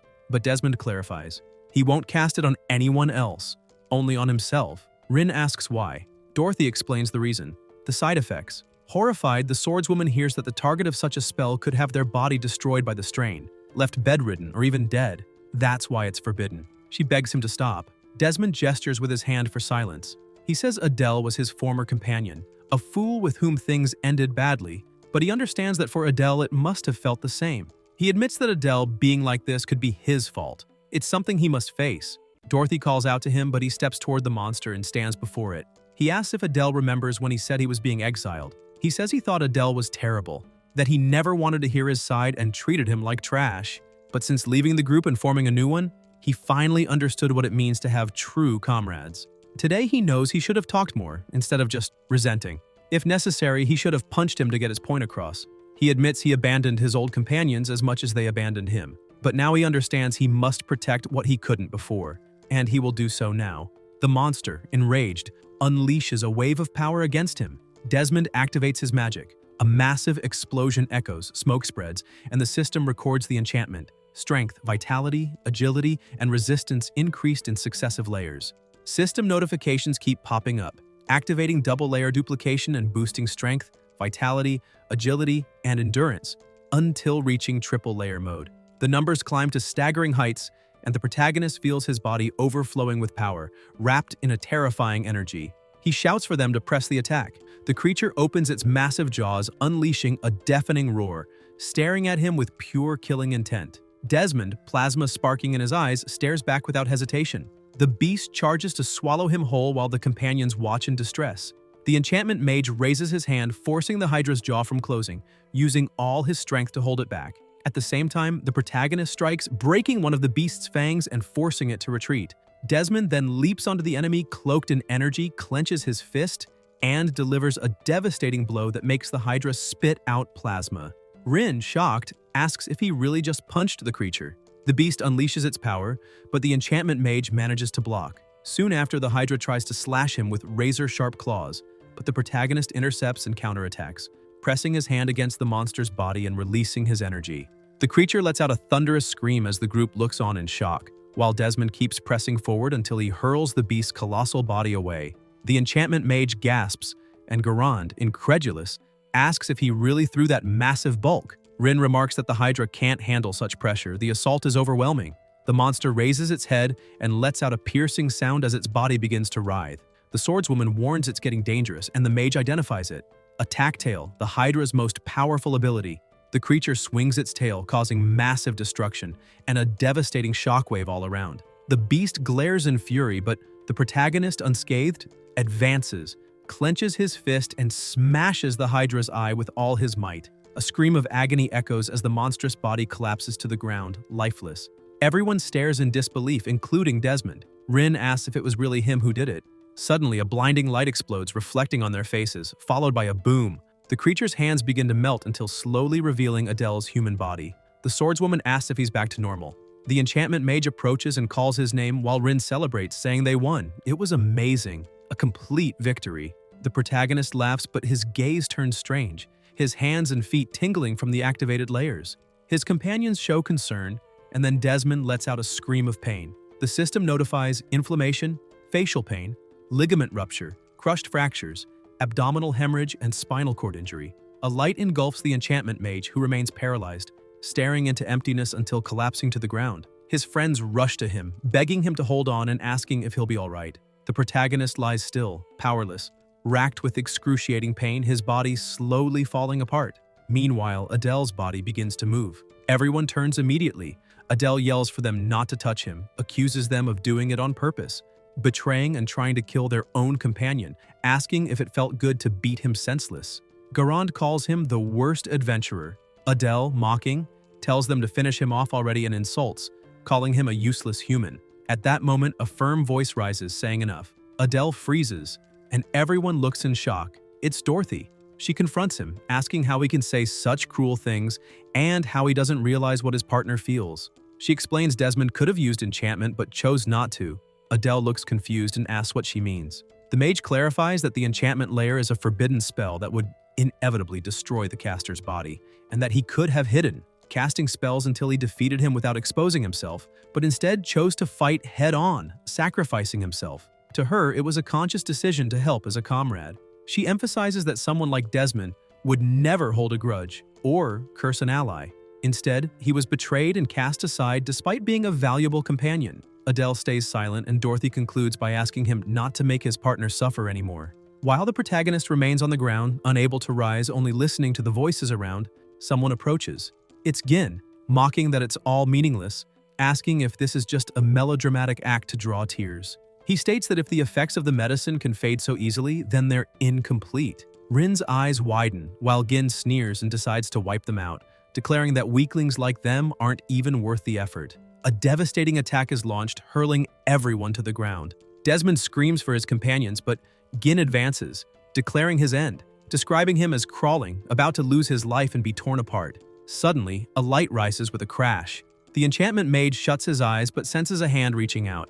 It's Adele, who creates a protective barrier. The protagonist is stunned to see him. Adele, however, collapses right after, plasma dripping from his body. The enchantment mage, bewildered, asks why he protected him.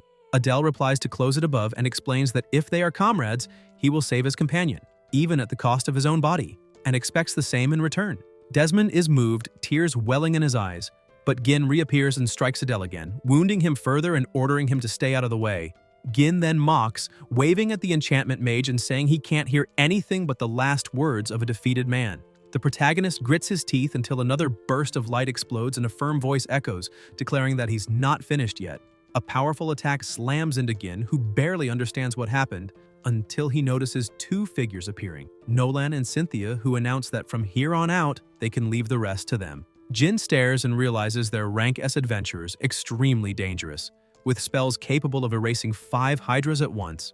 Nervous, he pulls out a poison needle, threatening that if anyone moves, he'll eliminate the boy in seconds before they can react. But without even realizing, Gin is slashed clean through, plasma gushing from his body. The protagonist watches and understands, in that instant, why she earned the title, not only for being beautiful, but for being utterly breathtaking. McDonald unleashes more crushing blows, ordering him to shut up, calling him worthless scum. Jin collapses, defeated. Desmond reflects on the chill of the plasma and recognizes, before him stands the Ice Plasma Princess. Rafim approaches the body and confirms there's no recovery, asking if he left nothing for himself, then joking that childhood friends are really terrifying. Cynthia, however, scolds him, saying it's no time for jokes and asking if the partner's all right, demanding they heal him immediately and take him to Chevalier Garden. The enchantment mage thinks that, in truth, it all ended in an instant with the arrival of the two. He wonders if he's useless, apologizes mentally to his partner, realizing his injuries don't come from attacks but from the side effects of the forbidden spell. He concludes that healing won't work, he can no longer move, and his adventuring career is over. He recalls the promise to explore a rank S dungeon and realizes it will never be fulfilled.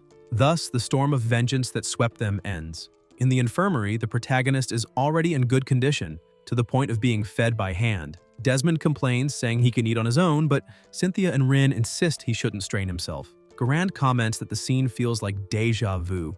Meryl arrives with her group, explaining she heard of his hospitalization from being unable to move and came to help, while a veteran adds that the situation seems worse than before. The enchantment mage asks about Zenari and Gant, and Zenari replies that both are fully healed thanks to the treatment.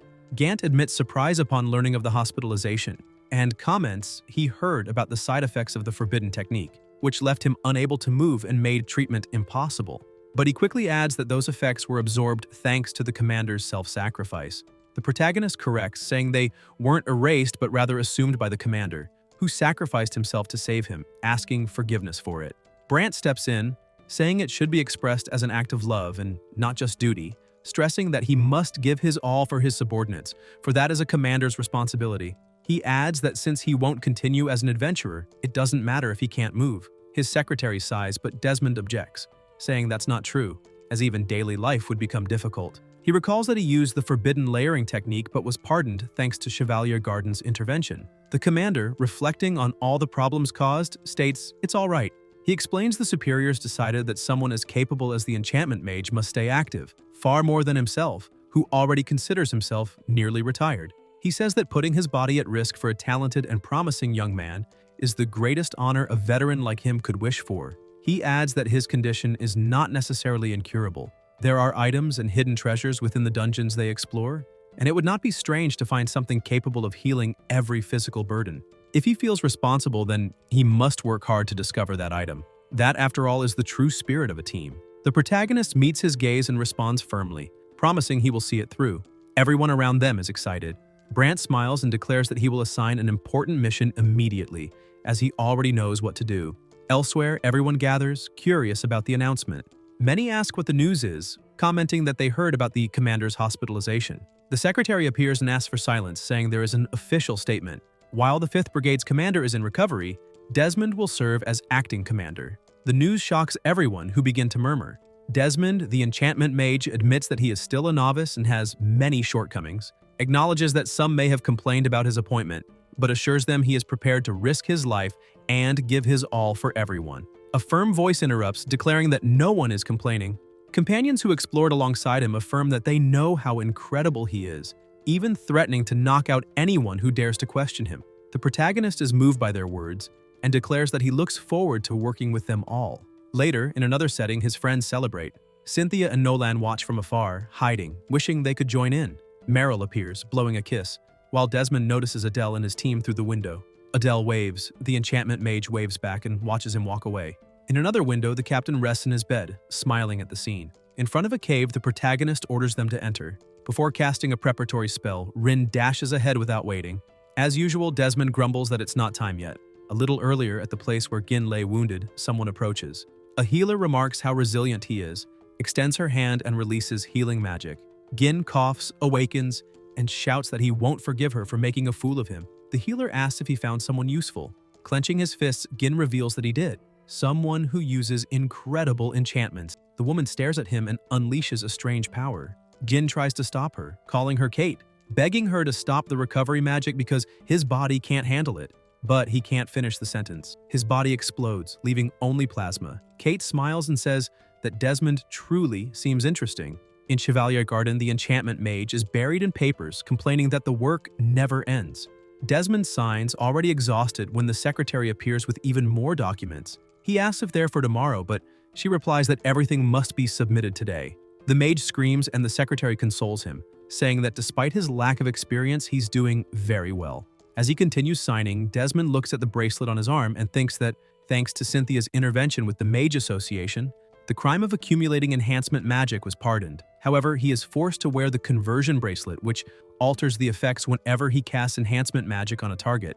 Now, as acting captain of the 5th Brigade, he must explore dungeons.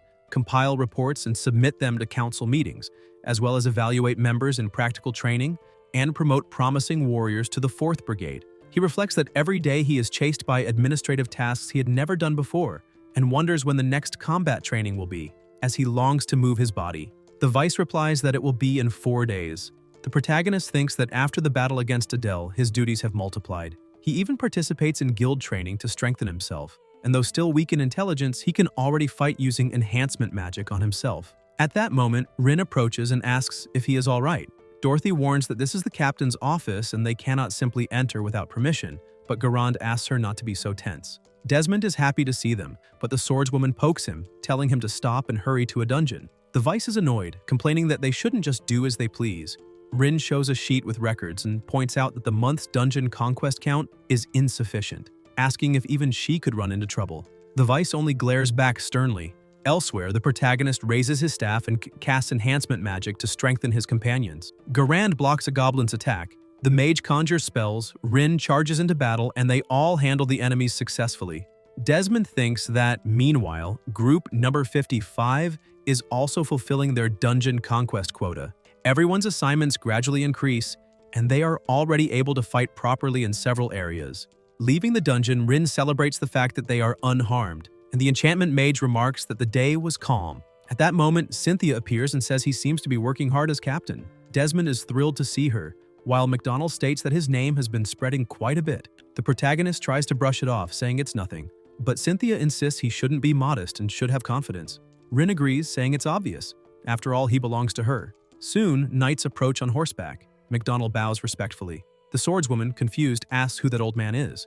Dorothy scolds her and reveals that he is none other than the founder of Chevalier Garden, Viscount Rudark. Rin adds that he is the most important person there. The founder asks about the mission's progress, and Cynthia responds that they are still searching diligently. The Viscount tells her to trust herself, then notices Desmond, stating that he is the new captain of the 5th Brigade and that he has expectations. Desmond confirms seriously, and soon the group moves on with their horses. Curious, the protagonist asks what it's about, and McDonald explains, it concerns the S-rank dungeon of Bristol, called Grand Naval, the Great Naval.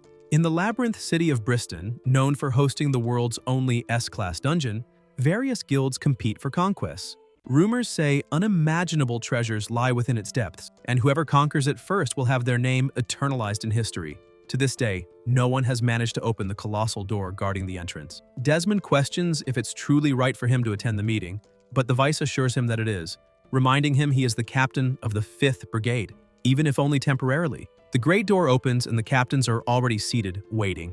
The enchantment mage feels uneasy, but Cynthia introduces him to everyone. Desmond, acting captain of the 5th Brigade. Beside him is the captain of the 3rd Brigade, Veronica Iris. Ahead, the captain of the 4th Brigade, Herman Valentina. McDonald adds that only one person is absent, the 2nd captain, Zex Valerius. The protagonist feels out of place, recalling that brigade captains have power equivalent to 1st Brigade members. Despite having taken the post in Brant's place, it is still intimidating to sit in the captain's council. At that moment, the founder enters and declares the session open. Rudark looks at Desmond, and he struggles to remain composed, while the Vice asks permission to assist the acting captain. The Viscount takes his seat and announces they will begin with brigade reports. The enchantment mage thinks that this is the Chevalier's highest decision-making body, composed of the 5 captains and the owner, held monthly to devise strategies for conquering the S-rank dungeon. The deliberations here turn into concrete plans for each brigade, and there is an obligation to present detailed reports on recent confinements and finances. With a paper in hand, Desmond reports that the 5th Brigade is following the general plan. The founder praises the work but soon asks if they have discovered how to open the Great Naval's door. Cynthia answers that there has been no progress, which angers Rudark. He lashes out, saying they achieved nothing after an entire month, questioning if they have motivation, and reminding them how much of his private fortune he has already invested into that clan. Veronica, the captain of the 3rd Brigade, intervenes, whispering to Desmond not to be intimidated, explaining that the Viscount is always like that. She also whispers that Rudark has been impatient with many matters, being a noble in service of Lord Bristol and also commander of the city guard, but that he has staked everything on Chevalier Garden to conquer the Grand Naval, the great foe. The founder declares that his true purpose is to reveal the legacy of the ancient civilizations slumbering within the Great Naval. The captain of the 3rd Brigade remarks that, according to rumors, he plans to present this directly to His Majesty the King as a way to ascend and become Lord of Bristol. The Viscount makes it clear that one way or another they must find a way to open the entrance to the Grand Naval, no matter the cost, and warns that if there is no progress, all will lose their positions as captains. Veronica bristles and asks if that is a threat of dismissal, to which Rudark coldly replies that he cannot sustain useless people. The captain of the 3rd Brigade snaps back at him, and Cynthia scolds him, asking that he mind his words. At that moment, the captain of the 4th Brigade provokes, saying that instead of fighting over leadership under a muscle-brain woman, they could at least redirect the budget to the 3rd Brigade. Iris, enraged, orders him to shut up and be silent, sparking a heated argument between the two. The protagonist watches the scene and wonders if his partner is facing difficulties, feeling that he must act. Desmond looks at his hands, then faces the brigadiers and states that the most important thing is information.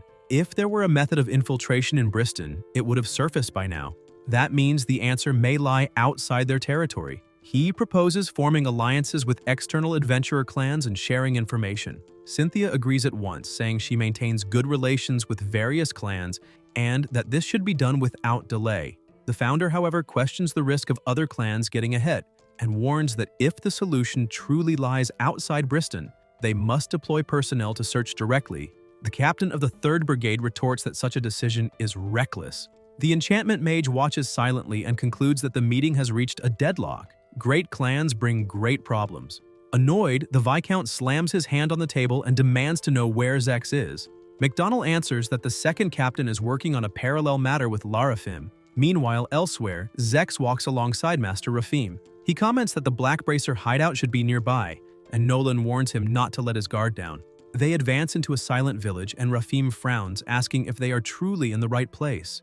The guards confirm. This is indeed the Black Bracer's hideout. Nolan explains that the Black Bracer may have obtained elixirs of human body mutation. Recalling earlier reports, she warns her partner to be careful. Zex states that if they can intercept before use, there will be no threat. A noise echoes as Zex kicks down the door. Everyone inside looks shocked. They step in, and Rafim scolds him, saying he could have acted with more tact. Valerius just laughs, claiming that destroying, defeating, and restraining is the most effective method. A bald man stands up, asking who they think they are. The occupants draw weapons and accuse them of being Bristol guards alongside Chevalier members, vowing to wipe them out. Nolan smiles and releases her power, saying they should not play with such dangerous things. In an instant, the enemies fall to the ground after her strike. A hooded woman, smiling, orders them to use the child. The bald man agrees, blows into something, and cracks spread along the wall. A light rises, the structure breaks apart, and a monstrous wolf emerges. The two captains exchange glances. Zex asks if it is a demi-human, but Rafim replies no, it is a type she has never seen before. He wonders if it is the result of mutation elixirs, and Nolan speculates it might be, perhaps a mass-produced version that preserves the ego rather than suppresses abilities. For more details, only the leader could clarify. The hooded woman slips away, and Rafim points out that she is the leader, leaving the small fry for Zex. Nolan dashes after her while Valerius smiles, inviting his opponents to face him. One of the youths yells that he is only one man and tells everyone to attack together. The captain of the 2nd Brigade responds with a straight punch, flooring him, then quickly strikes others nearby. 4 youths freeze in fear, asking if he is the legendary Iron Arm. The wolf lunges, Zex clenches his fist and tries to strike, but the monster dodges with an agile leap. Valerius comments that its only advantage is speed. The boys grin, thinking they've won, but Zex releases magic power and slashes the enemy, wounding it severely. He corrects them, saying they got it wrong. He is no brawler, but a mage. Valerius continues unleashing energy, while elsewhere, Nolan chases the leader, striking repeatedly. She notices the woman evading efficiently until Kate suddenly halts and declares she cannot escape the room anymore. The space now shortened. Rafim smiles and asks if she really is the leader of the Black Bracer. Kate answers cryptically without confirming. Nolan warns that if she does not speak now, she will make her spill the truth in detail later. Rafim releases her magic, asserting it will be inside a prison cell, while Nolan presses the assault with quick strikes. Kate barely dodges, but Rafim notes her escape was sloppy. A blinding light erupts with a crash, and the blow tears through the enemy's arm. Kate smiles even as she loses the limb and her hood falls, revealing her face. Nolan stares, surprised, as Kate leaps through a window, shattering the glass. Rafim shouts for her to wait, watching closely. From atop the roof, Kate declares that such was expected of the mage known as the Crimson Madness of Chevalier's 1st Brigade. Her arm regenerates swiftly, and she vows that next time she will kill him, vanishing soon after. On the lower floor, the men are already bound and the wolf defeated. The captain of the 2nd Brigade remarks that this should be enough, but a voice rises, reprimanding them for going too far. Zex turns to see his partner. Noland criticizes, saying he should restrain himself more, but Valerius retorts there is no need for mercy against evil. They ask if the woman managed to escape, and Rafim confirms, but reveals she discovered her identity and that the emblem found is unmistakable. Noland recalls something, and the captain of the 2nd Brigade states at least they obtained valuable information. They unroll the map found, and Zex points out that it holds the key to the Grand Navel, the dungeon called the 5th Terror, also known as the 5 Nightmares. Days after the raid on the Blackbracer hideout, all commanders gather. The founder demands to know the urgent matter. Cynthia thanks him for coming and asks the captain of the 2nd Brigade to present. Zex displays the map, and the Viscount asks what it is. MacDonald explains it was obtained during the operation at the Blackbracer hideout. The location indicated is a dungeon that holds the 5 keys required to open the Grand Navel. The protagonist, astonished, thinks about the 5 keys and sees everyone paying close attention. Rudark, incredulous, demands they repeat the information. Iris says she had never heard of such a dungeon and questions its existence. Valerius confirms, showing old documents. The 5th Terror, the 5 Nightmares, the Mausoleum of Thayer's Flame, the Soul Eater's Cave, the Corridor of Divine Punishment, the Infinite Prison, and the Mausoleum of the Underworld King. Desmond reflects that the 5th Terror is an extremely high difficulty dungeon, equivalent to Ultra A rank. Cynthia reinforces that all 5 lie outside Briston. Herman appears confused, while Veronica admits she is impressed. The enchantment mage thinks it is absurd. To open the Grand Navel, they would need to conquer 5 Ultra A rank dungeons, an insane task. At that moment, the founder begins clapping, congratulating them. He says this is heaven's will, for with this knowledge they can surpass all other clans. Cynthia, however, warns that the information has already been passed to the guard unit. Shocked, the Viscount demands an explanation. MacDonald clarifies that the guard has already informed Lord Briston and the Labyrinth Association, which will announce the news the next day. Rudark grits his teeth in anger. The captain of the 4th Brigade observes that Briston will erupt in turmoil regardless, and the competition will be bloody. Veronica asks if everyone will rush to the 5th Terror in search of the keys. Zex replies not necessarily, but assures that those who conquer the 5th Terror and obtain the keys will be far closer to opening the Grand Navel, though it will also make them targets. Cynthia adds they need not take that risk since they could simply steal the keys from those who succeed. The protagonist thinks that indeed makes sense. The Viscount then declares that the strategy is simple. They will conquer all 5 dungeons simultaneously. Everyone is stunned.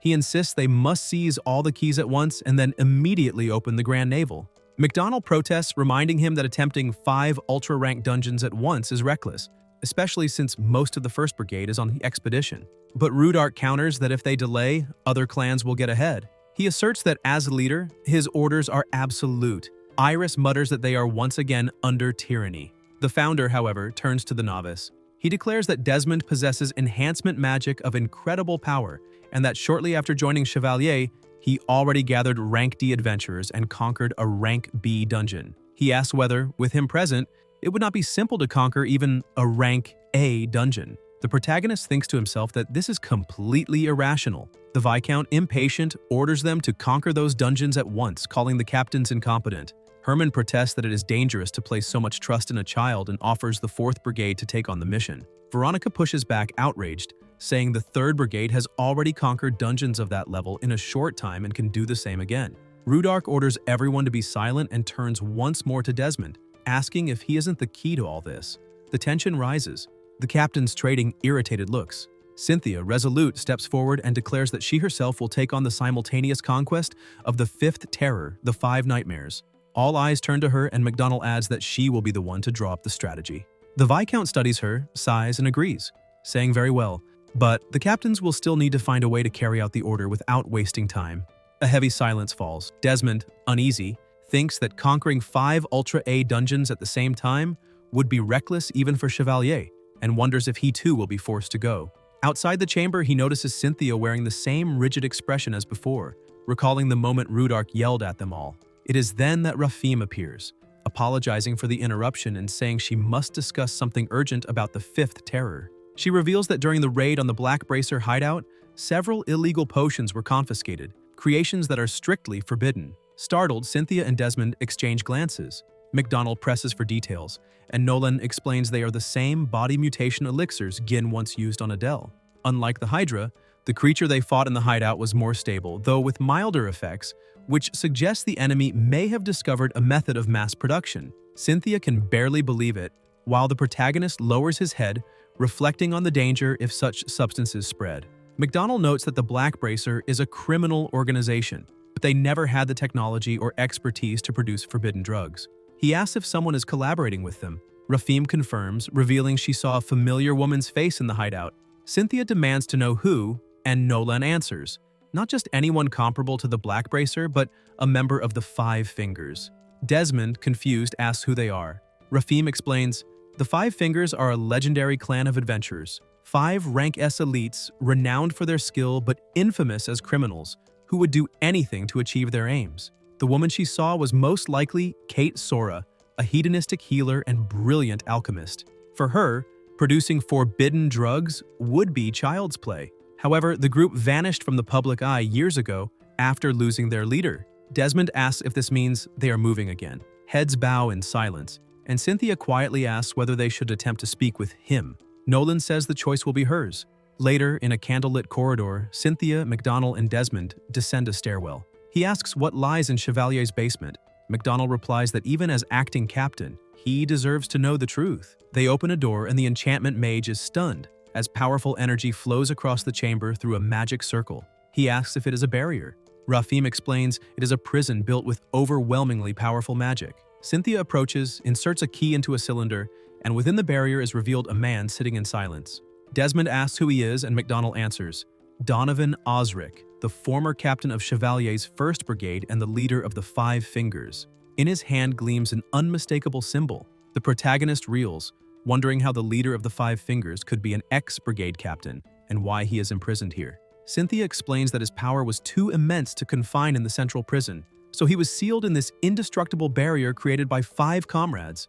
Rafim's work. Nolan steps forward and confronts him, asking if behind the Black Bracer's title he remains one of the Five Fingers, and what he is plotting. Donovan stays silent. Desmond asks what he did. McDonald answers firmly.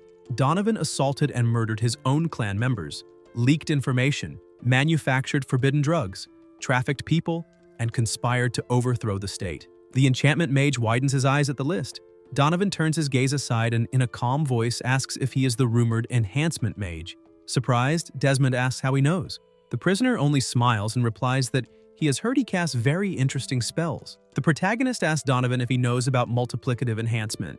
Osric answers cryptically, perhaps.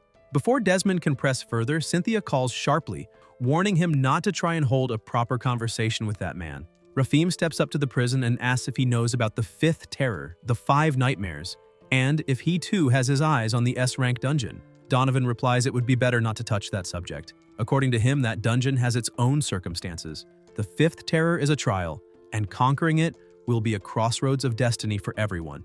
They leave the basement, frustrated at gaining no concrete answers. Desmond walks in thought. McDonald watches his expression and says, that man committed one more crime. The enchantment mage asks what, and Cynthia explains, stacking enhancement magic. The protagonist is stunned, asking if that means he too is... McDonald confirms, yes, Donovan is like him, an enhancement mage. The next day in Bristol, Rin trains by striking a tree with her sword. Meanwhile, rumors about the 5 nightmares spread everywhere, said to be the 5 keys needed to open the Grand Navel. She recalls Dorothy remarking that the whole city now talks of the 5th terror. Determined, Rin declares that they too will face that dungeon. The mage retorts that its difficulty is far too high, too dangerous. Garand agrees, but Rin insists that with Desmond at their side, they will succeed. Dorothy stares at her seriously and warns that even with Desmond, their limit until now has been B-rank dungeons, and they cannot fool themselves. Rin, defiant, replies that they simply need to become stronger, that with training an A rank will be nothing, and she walks off. Dorothy calls after her, asking her to wait. The veteran comments that whatever the purpose, seeking strength is sound logic, but cautions not to bring trouble onto Desmond. The mage admits it is risky, but believes that with effort, it is possible. Later, Rin trains alone again. She thinks she cannot be a burden to her partner. Since then, Dorlin has studied magic under a master, while the elder returned to the family forge, receiving new equipment and training. Despite everyone's opinions, all are preparing for the terror to come, and Rin refuses to fall behind. Exhausted, she sits, opens a book, and says she has been studying diligently. She borrowed the volume from the library, Records of the Eastern Sword Technique, a military manual left by a swordsman from a distant eastern land. One passage describes training to cut 12 falling leaves with a single strike. Rin reads that the key is not arm strength, but trust in speed. Rising, she tests the strike and only manages to cut 3 leaves. Dissatisfied, she mutters, "It is not enough," and vows not to give up, resuming stance to keep cutting. At night, alone, she applies medicine to her wounds, wincing at the sting. She thinks that if she had Desmond's multiplicative enhancement, it would be easier, but shakes her head and decides she will do it with her own strength. She will surely succeed. The next day, back in the forest, she resumes her drills. Spotting someone lying ahead, she asks if he is alive. Seeing his ragged clothes, she assumes he is a vagabond. If he can endure so much, he can train too. She tries again to cut the leaves, but only brings down 3. Frustrated, she complains aloud. At that moment, voices approach. 2 men running, arguing about grabbing something valuable and fleeing. Seeing Rin, they order her to get out of the way, promising to spare her if she obeys. She replies that after hearing that, she cannot let them escape. The bandits call her a brat and rush her. Rin leaps to fight, but they deflect and knock her sword to the ground. They comment that she has speed but no strength at all. Rin braces to continue, but suddenly the 2 drop as they are struck from behind. Shocked, she sees the boy who had been meditating as the one who downed them. He remarks that she has strong legs but only uses them for speed. Rin bristles, calling him noisy and insisting she only let her guard down. The boy explains she must invert her pivot foot while cutting, especially on the back step. Rin, suspicious, wonders who he thinks he is. Still, she adjusts her stance, sets her foot, and says she will try. With blade raised, she strikes again. On the second motion, she slices a leaf. On the third, she applies the inverted pivot. On the fourth, she cuts several leaves cleanly in midair. She stares in disbelief, astonished at the result. She looks at the stranger and demands to know who he is. The boy brushes hair from his face and meets her gaze directly. He says that speed is a weapon, and when trained to its limits, it becomes a blade that can cut through anything. Drawing his sword, he makes rapid movements, and Rin gasps as she sees 10 leaves severed at once. Amazed, she exclaims it is incredible, and the warrior replies that her eyes are sharp as well. The swordswoman asks who he is, and the warrior introduces himself as Cassandra, just a hermit. Rin questions what it means to be a hermit, but quickly presses him to teach her the way of the sword since he is free. Cassandra counters that he is not her master yet and asks why she chose to be an adventurer, why she seeks strength. Rin explains she is the 3rd daughter of an impoverished provincial noble who always preferred martial tournaments and sword training over the social gatherings expected by her family. She admired stories of adventurers fighting dragons and wished to be like them, but her parents said such things were not for women. Determined, she ran away from home to Bristol, seeking enough strength to be recognized. Now she says she also needs to grow strong for her companions, because she is weak and always falls behind. Cassandra studies her and says what she needs is relentless training, running 1,000 times a day and 2,000 sword swings, starting immediately. Rin brightens, thanks him, and calls him master, but soon is shocked at the sheer numbers. Even so, she begins running and continues training by his side. After days of effort, she manages to cut 9 leaves in one strike. Proud, she calls Cassandra to witness, and he replies yes, he saw it all, and that if she maintains the pace, 11 leaves soon won't be a problem. Rin asks if he's serious, and he confirms her hard work has paid off, but warns that starting tomorrow, he can no longer come. Before parting, he reminds her not to neglect daily exercises and swings, because her speed will certainly become a weapon, as long as she doesn't abandon the basics. Rin wonders about the final test, but Cassandra only says the end never matters. She lowers her head, decides to celebrate the 9 leaves, and thanks him for the training. Later, at a restaurant, Rin comments he looks different in that setting. Cassandra explains that this is how he dresses in public. She teases that hiding his face with hair doesn't change much, and asks why he came to Bristol.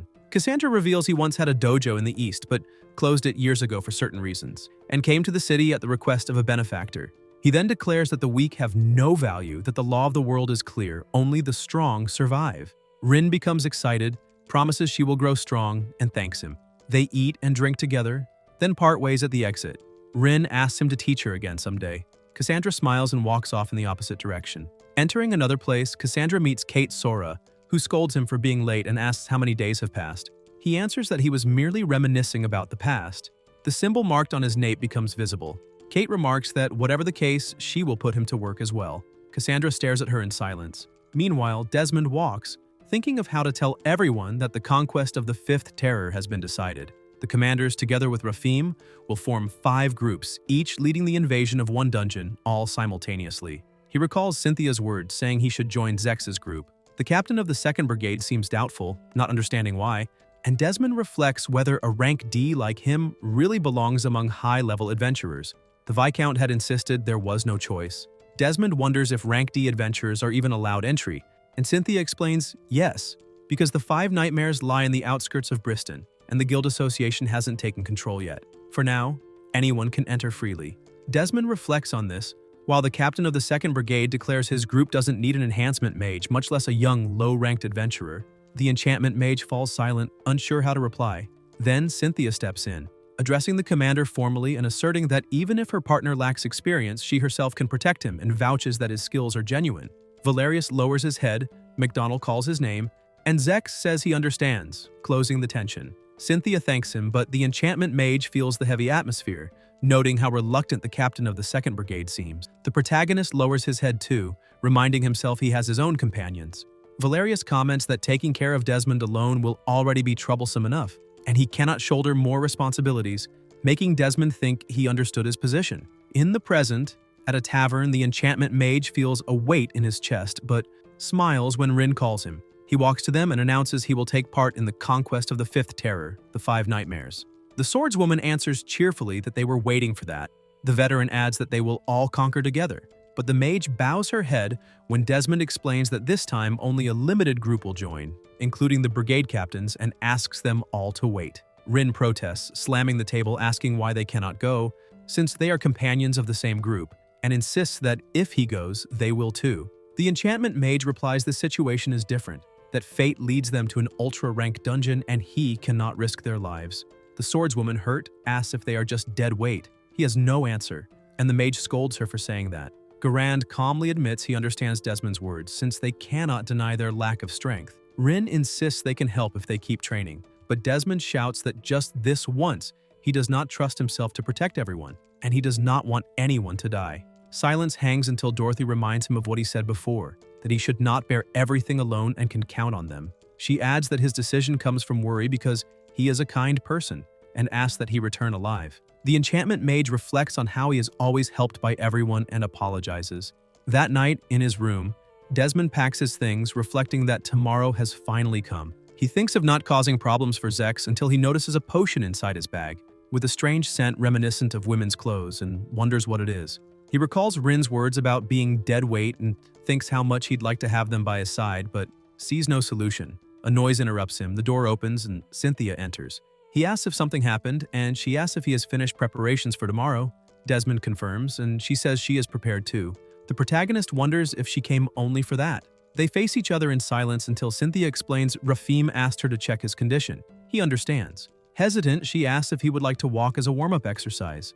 Surprised, Desmond questions the idea of training so late, but McDonald replies it is important. Outside, they admire the beautiful view. Cynthia sits on the grass and apologizes for dragging him into such a difficult mission, saying that Hill is her favorite place.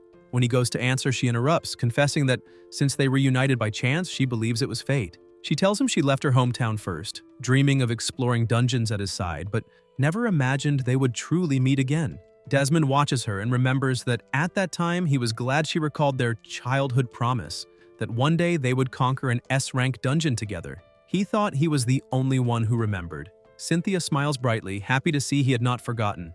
Desmond declares he became an adventurer because of her, that one day he will stand beside her conquering an S-rank dungeon, because that dream carried him until now, and that he has admired her for a very long time. Cynthia blushes, and he clarifies he admires her as a person. She, touched, admits she never knew he thought that way and is very happy. She embraces him, and Desmond awkwardly wraps his arms around her. McDonald declares they are companions pursuing the same conquest and asks to be his sword, but also that he protect her. Looking into his eyes, she adds that she wants to be the one who supports him. He smiles, understanding, and promises to become that for her. Cynthia confirms they will go to the S-rank dungeon together, just the two of them.